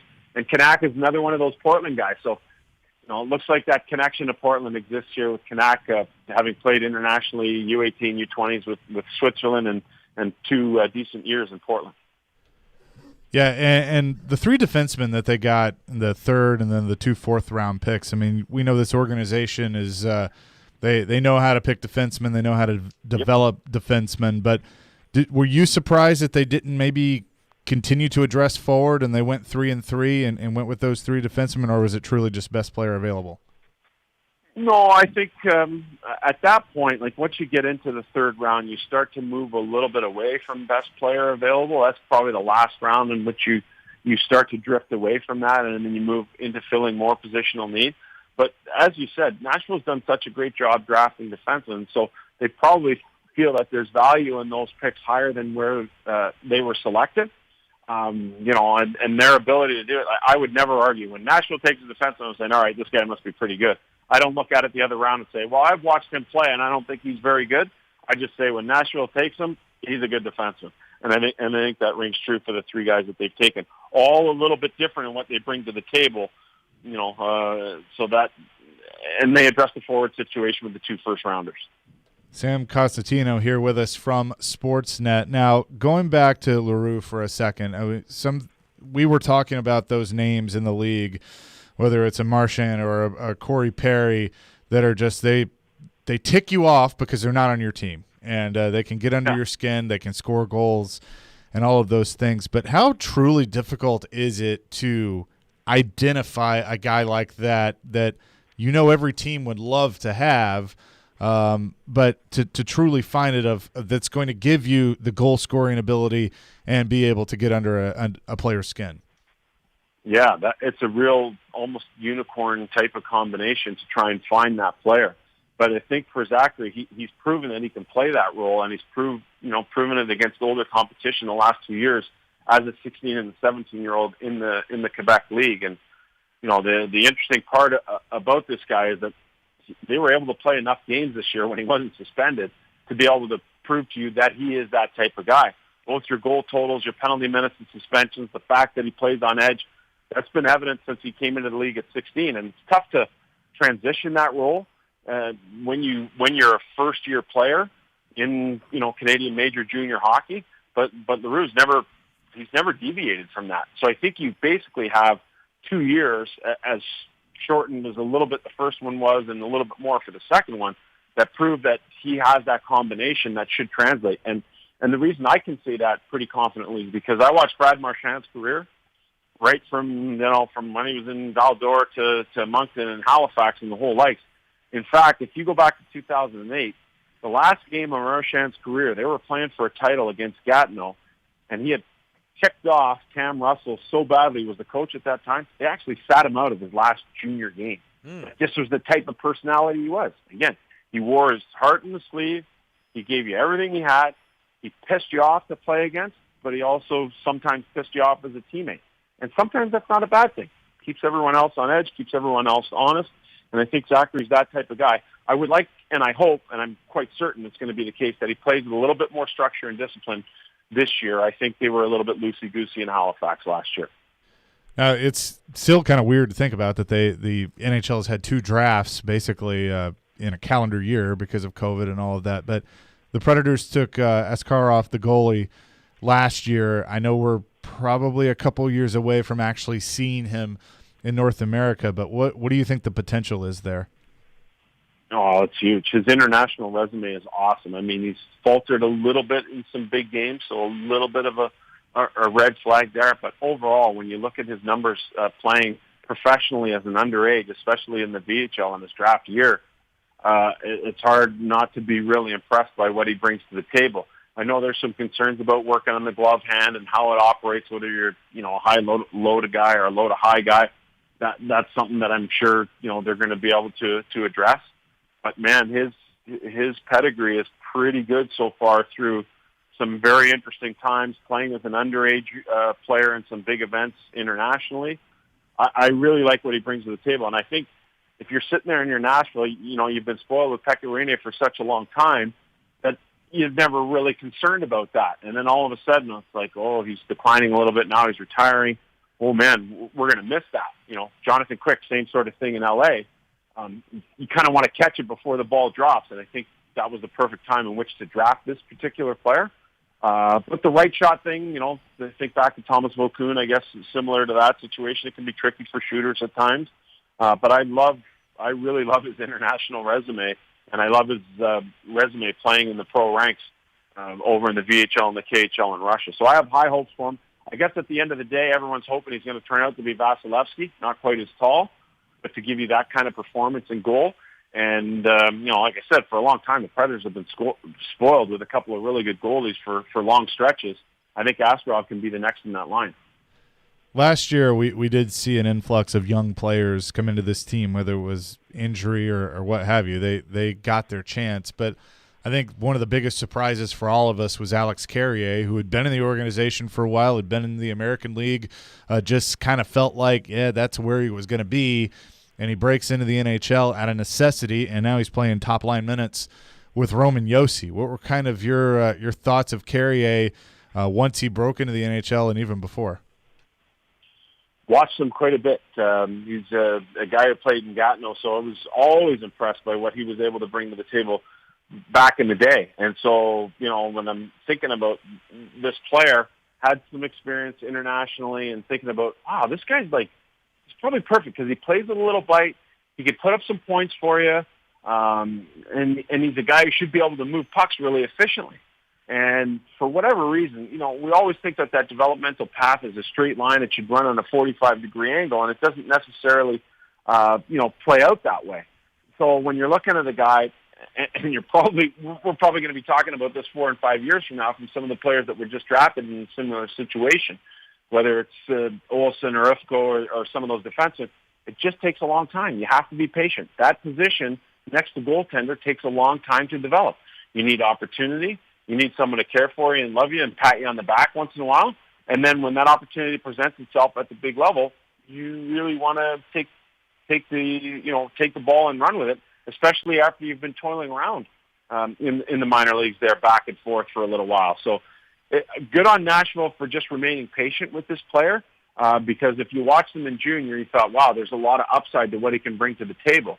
So he's probably not going to be as productive as what he presented, especially as last year in junior, but I think he's a very, very serviceable guy, and now he's starting to prove it. Sam, really appreciate your time, and thanks for the insights. Really good to talk to you. Hopefully we can talk to you down the road. Yeah, my pleasure. Thanks for having me on, guys. Take care. Yeah, you do the same. Sam Cosentino with Sportsnet. Thought he did a really good job Friday and Saturday around the NHL draft, and as you just heard, the guy knows his stuff. Really enjoyed that. I want to talk to you about my friends over at Cool Springs MD. They're my friends because I've been going there for years, and they've been helping me become healthier and happier, and who doesn't want that? They have improved my quality of life. Who doesn't want that as we all age? And maybe you've tacked on some unwanted pounds that you would love to shed. Well, they've got programs and products and people that can get you back on track and back in the right direction with weight loss management. They can help you there. Their experienced team, because you've got Dr. Jeffrey Lodge over there, the board-certified physician, his wife Daphne, the registered nurse, and their experienced team will sit down with you and talk about rejuvenation, your appearance. That's also something that gets tough as we get older, but it should be important to you. I know I value it, and I'm always looking to keep that up, but it gets hard. But they'll talk to you about PRP, hair removal, Botox. They do it all. And finally, hormone therapy. Maybe you need to get your levels checked because you've been feeling a little bit off lately, and you're wondering, what the heck is going on? I don't feel like myself. Well, they can discuss BHRT, testosterone, estrogen. They're happy to do that. If you would like to see this state-of-the-art facility, because as you can tell, they do a lot of things under one roof. It's out in Cool Springs at 1642 Westgate Circle. And if you need to schedule an appointment or a consultation, pick up the phone and dial this number, 615-283-7291. That's 283-7291. Or you can always learn everything about them by going to their website, coolspringsmd.com.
Blue Raider Blitz is rolling across the mid-state to a town near you. Led by Middle Tennessee Blue Raiders football coach Rick Stockstill, this community-wide event will be guaranteed fun for the whole family. Each of the stops will include food, ticket giveaways, and a chance to mix and mingle with MTSU coaching staffs and, of course, lightning. Yes, lightning will be on hand. For more information and where you can attend, go to BlueRaiders.com/tour. BlueRaiders.com/tour is that website. Back here on Darren, Daunic, and Chase, Sam Cosentino. Good stuff from him from Sportsnet. All right, let's get into we haven't talked a ton on some of this stuff. So we did have David Poyle on in the first hour. I want to talk about, we were talking with the Titans, some of the camp battles. Free agency begins at 11 a.m. on Wednesday, so we'll have a lot to discuss there. And now that Pekka has retired, something that we haven't really done a deep dive into, that I think, Willie, you guys touched on it on your coverage on NashvillePredators.com over the weekend, is maybe the backup goalie situation. Where do you think that they're going to turn? And that's probably not something that'll happen right out of the gates, I don't think. It's something I don't think you have to do on Wednesday, but where do you think they're looking? Because we've talked about it. There's a lot of veteran guys out there that could serve as a good backup. Yeah, I hit Chris Mason with that during our broadcast on Friday night, and he got some really interesting feedback. He was kind of doing some deep diving in himself and trying to figure out, who he thinks would be a good fit. So he got some interesting, some names there. I think we have to start with what happens in Carolina. You just heard Sam talking about that. He kind of thinks that Mrazek will end up being the guy that they sign. Remember, just like David Poyle has 2 more days in the window of trying to figure out if he can re-sign Mikhail Granlund, Eric Halla, anybody else that's in that realm, unrestricted free agents. He's got more time on the restricted free agents. But the unrestricted guys, you only have 2 more days in an exclusive window. Carolina has all 3 of their guys now, Jonathan Bernier, and the 2 guys that have been there, James Reimer and Peter Mrazek. I think their feeling is somebody's going to sign. One of those 3 guys will sign with Carolina. Is there an interest in either of the other 2? I think there might be for the Predators. I think Jonathan Bernier has been a good, solid backup for a long time. One of the things that Chris Mason stressed was it's a special mentality you have to have if you're coming in to be the backup, right? There's a lot of free agent goalies that are looking for a chance to go start somewhere, just like Chris Mason was once upon a time, like Carter Hutton was a few years ago. They've never had a chance to be the man, so they're looking for a team that might give them that chance. So who are the guys? This is not that team, though. This is not. This is not that team. This is not. So you have to identify the guy. Yes, so you have to identify the right guy who's there. In my mind, the most interesting name he brought up was Antti Ranta, who I think is at that stage of his career. When he has been healthy, if you look at his numbers have been really good. But the problem is he gets hurt a lot. But as a backup, maybe there's less of a chance that can happen. He's Finnish, so maybe there could be a bond. I don't know if there's an existing relationship with UC Saros. But I think Ranta could give them really high-level goaltending at the right price. We don't know how much UC Saros is going to cost with his contract, so I don't know what kind of budget they're looking for, but we were talking about it a lot on Friday. Darren, you have UC Saros, who's never been a starter for a full 82. So what's a number of games that ideally he would play? In this day and age, your starter is not going to play more than 60. Correct. In most cases to start with, even the workhorses. And Saros has never played that many games in a season, so is it more like 55? So you got to be thinking, can I get a goalie here who can give me 30 games, maybe 35 games? 35 is a little bit of a stretch. Don't you? I mean, I feel like more 25, 30. I feel like 25. Okay, but what if UC Saros misses 2 weeks? We can't is what happened last year. That's where it could get into that range, right? Sure. I'm saying ideally UC Saros plays 55 or 60 and everything's great. We're just looking at who could give you a good 20, but who could also stretch to 30 or 35. I think Ranta would be really good there. A name that Chris Mason brought up that I hadn't given much thought to is Laurent Brossois, who's been backing up Connor Hellebuck for Winnipeg. That's a guy that is kind of an unknown, a little bit of a dark horse. What would he look like as a backup? The leftovers in Carolina definitely are something to look at. So those are just a couple of names. And then the other guy is David Riddick from Calgary that Mace brought up there. A guy that has played a lot, never really completely shined, but as a backup, new address. He actually ended up in Toronto last year.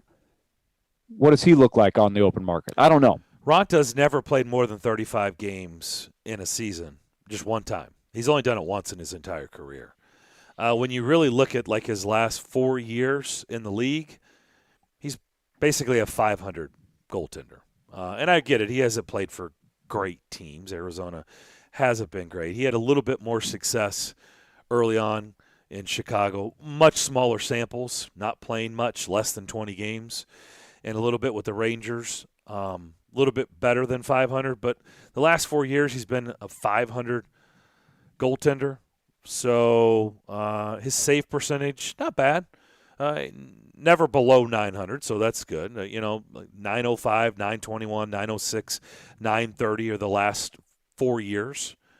And so that 930 is really pretty good. Yeah, and that was his best season. That's the one where he played the most games. So obviously he had a really good year in the 17-18 season. It's a tricky balance to going back to what you said initially, because Ronta's 32 years old. He's never really been the guy, really. I mean, the guy. And he's not going to be the guy here. So you got to always figure out, like, what are they looking for? Like, that's obviously David Poile has to have a very candid conversation with this goaltender. What are you in your mind? Because if whoever is having that discussion, whoever they're having that discussion with says, look, I'm coming here to try to beat out Saros. Like, that sounds great, but that's not going to happen. Like, you're not going to beat out UC Saros. So we're looking for a backup goaltender. Are you cool being a backup? And so those are the types of conversations that David Poile and his staff are going to have with whoever they think can fill that role, because it does feel like today, and I don't know this to be for certain, but I do think it's the right way to go, but I don't know for sure if they're 100% on board Connor Ingram not being the guy. I kind of feel like they are looking – it's not Connor Ingram. Like, right? I don't think they're – not right now. They're not not ready the number to turn, two. right, He's the number three. To turn it over to him. I think you just heard Sam say you need three. Because you just never know when that third guy is going to come into play. The Predators have been really fortunate that there's really no time, knock on wood, over the last several years that they've been stuck having to use the number three very often. But it could happen. And I think Ingram certainly is entrenched at number three. He's here. He's in Nashville. He's working out. He's trying to reestablish himself. He's been a dominant goalie in the AHL. I think he's the perfect candidate number three, but he's an X factor. He's a three that I think, if everything goes right, could end up jumping back in as a number two. Had he not had his season derailed last year for some off-the-ice stuff, they might have a much clearer picture of whether he could, really slide in there to be number two. Right now, I think he's going to have to earn his way back. So they're clearly going to sign another veteran. I think you heard David Poile say that. He brought it up sort of unsolicited this morning, that they're in the market for a number two. So... But here's just another thing or two that Mace and Hal both brought up about the dynamic. We know Carter Hutton would be the perfect guy as a backup, right? Embraces the role. Popular in the locker room. Hey, guys. Going to work hard every day in practice. Gonna be a supportive guy of the number one guy. I think those are qualities that you like in your number two, and not, like you said, Darren, I hope this guy fails so I can get in, right? You want the two guys working together. That's why I'm intrigued probably the most of anybody on the list of Ronta. But I actually don't know anything about him and his disposition. Mm-hmm. There's just a lot to like, I think, with all those things. And then budget will come in too. So he would be your one? He would be your number one on your list if you had a list? Yeah, but that's me. And that's me from way on the outside, just looking at the stats of Ronta and the finish connection stuff. That's not inside knowledge for me. Mm-hmm. Yeah, I mean, I don't know if I really have a vote one way or another. I'm kind of with you, Chase. I'm not sure I really feel strongly. I think sometimes you just have to say, let the experts be the experts and let them do. Because I'm not going to pretend that I sit here and watch, I pay really, really close attention to all the backups around the league and think, boy, when they become free agents, that's a guy the Predators need to pounce on, right? I mean, typically you're not doing that, so I don't pay close attention unless it's somebody that is just demands the attention, right? That is garnered a lot of attention because of X, fill in the blank, has been happening. Yeah, so I think it's, just get somebody that can be the backup, play 25-ish games. If something happens to Saros and they need to be the starter, then okay, then you have that available. And can it's just like a backup quarterback in the NFL that you hope you don't have to turn to him, but if they need to win you 2 or 3 games while they're in there, then you can do that. I think 22 to 25 is kind of that magic number, and that's without knowing an injury could happen. Like, you don't go into it, it's the same, like you said, the backup quarterback. You don't go into it going, okay, so when our starter goes down, our stud starter goes down for 4 weeks, we'll have you, and then, you'll probably be holding the clipboard. Like, you don't take that approach, and so you just go on, let's just go on. He's going to be upright and healthy for an entire 82-game season, which is what's been released. We're back to a full schedule again. And you need to be thinking of the 22 to 25 game window. Are you cool with that? And see what their answer is. Mm-hmm. I mean, that's They're cool with that at this price. At this price. I give you this price. Willie, I know you have to bolt. Where are you, by the way? We didn't even find where are you? I am right next to Truist Park in Atlanta. We are just down the street. So we're playing in the last perfect game tournament of the season. Yes. We're not playing at Truist Park. That would be nice because then I could stay the whole show and we could easily get to our game this afternoon. But we're going to various parks in the area. Some are 15 minutes away. Some are 45 minutes away. So got a game this afternoon, and we'll hope for the best. 200 and some odd teams from all around the country. It is wild. And so I will see you guys tomorrow morning, and we'll tell you how we did. Best we'll of be luck. ready for more action as we count down to free agency. To the Knights. Best of luck. All right. Sounds good, guys. Tomorrow. Yeah. So I couldn't remember. That's right. He did tell us, I think, via text that he was down in the ATL again. Atlanta. Yeah, down there. It seems like he's been in either Alabama, he's been in either Hoover or Atlanta this summer with some of these tournaments. You know what? Sunday, going to do a little day trip down to Truist Park. First time in 2 years going to Truist Park. So I have been there this season before you. Yes. The only major league game I have been to this year was the 2 in Cincinnati between your formerly the Tribe and the Guardians and the Reds. Well, it was a great time. Well, they're not the Guardians yet. We don't have to jump to that just yet. I mean, you're right. You're right. I'm not – see, here's the thing. I'm not going to pick on you because I am still concerned that I'm going to be going through this in a couple years too. So, well, I mean, I understand why you're saying that, but there's just there's no push. Like, they don't get the pushback that they don't. They did with Chief Nakahoma, and they got rid of him. Right. I know they did a review, I think is what they reviewed. They don't do the chant, or at least they don't lead the chant. They don't lead the chant. They don't lead it. It still happens. Yeah, they have – I forgot what they dim the lights, and it's with cell phones and the light now, but people are still doing the chop.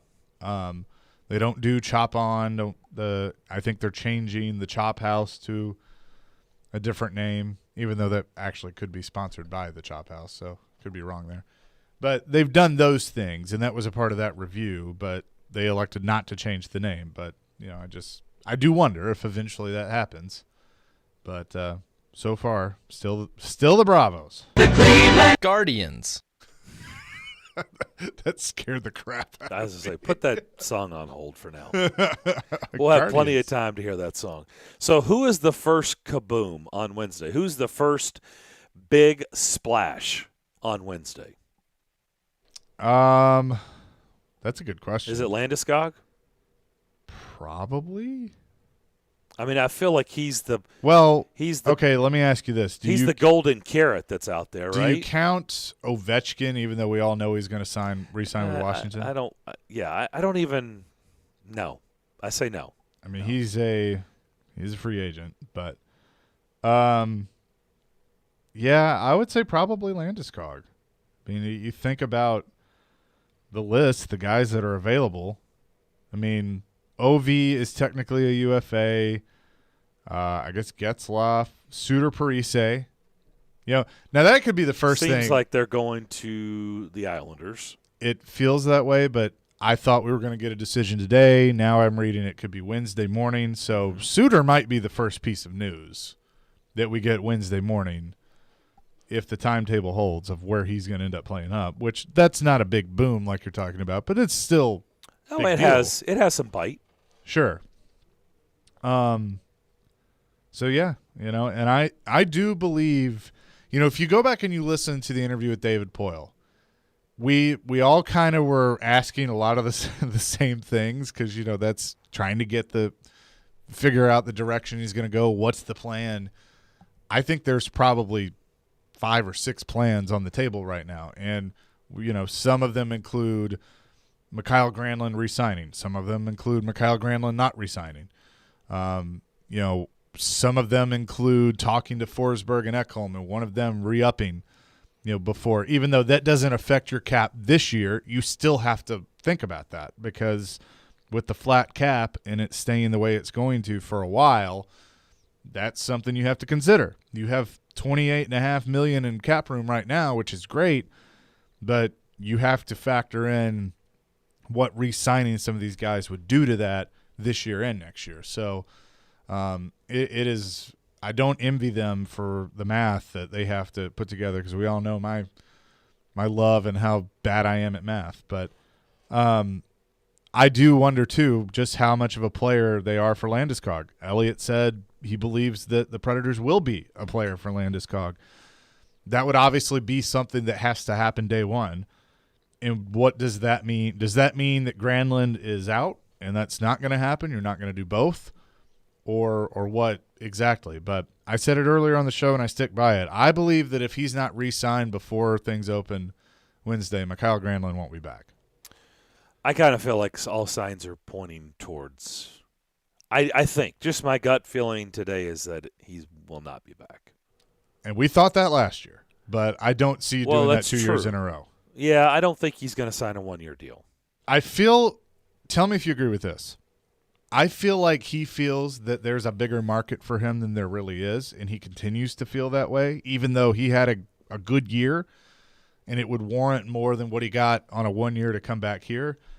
But because of the finances of the league right now, I just don't think that market is there for whatever he sees it as. Yeah. I think Landeskog is a tremendous player. I'm just not sure. I've made it abundantly clear. I've been saying this for a good while. They need to put long, lucrative contracts in a safe somewhere and shut the door and close. So it what would you be give comfortable with him? And I get it. They just give to Roman, like Roman Yossi's, like those. I understand. Like of your own, like you may have to do that with Forsberg. You did it with Yossi. Of the ones through and through, I have less of a problem. It's the unknowns. It's the one coming from the outside. It just hasn't worked out. It just hasn't. And I just think they need to give that a rest. As much as I know Landeskog is a tremendous talent, I just think it's got a real shot 7 years down the road, whatever the number is, not 7. But at some point, that contract you're going to look at and go, ugh. And when you're going, ugh, nobody else is going, hey, give that to me. Hey, can I have some of that? Can I have your contract? They don't want it. Once you're at the, what do we do now? Nobody else around the league is clamoring for that contract. Which they're that way 2 years into Duchesne. Right.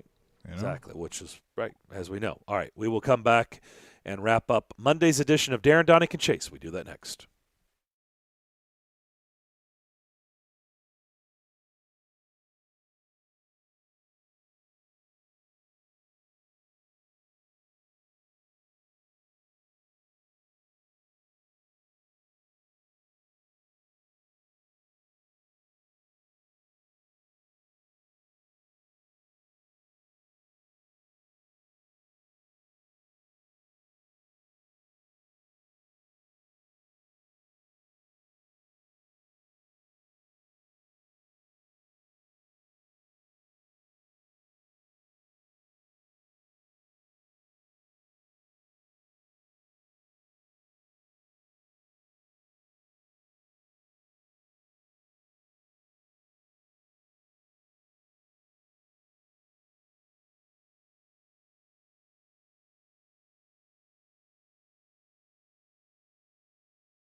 Darren, Daunic, and Chase wrapping things up here on a Monday. Chase McCabe, Elijah Campbell.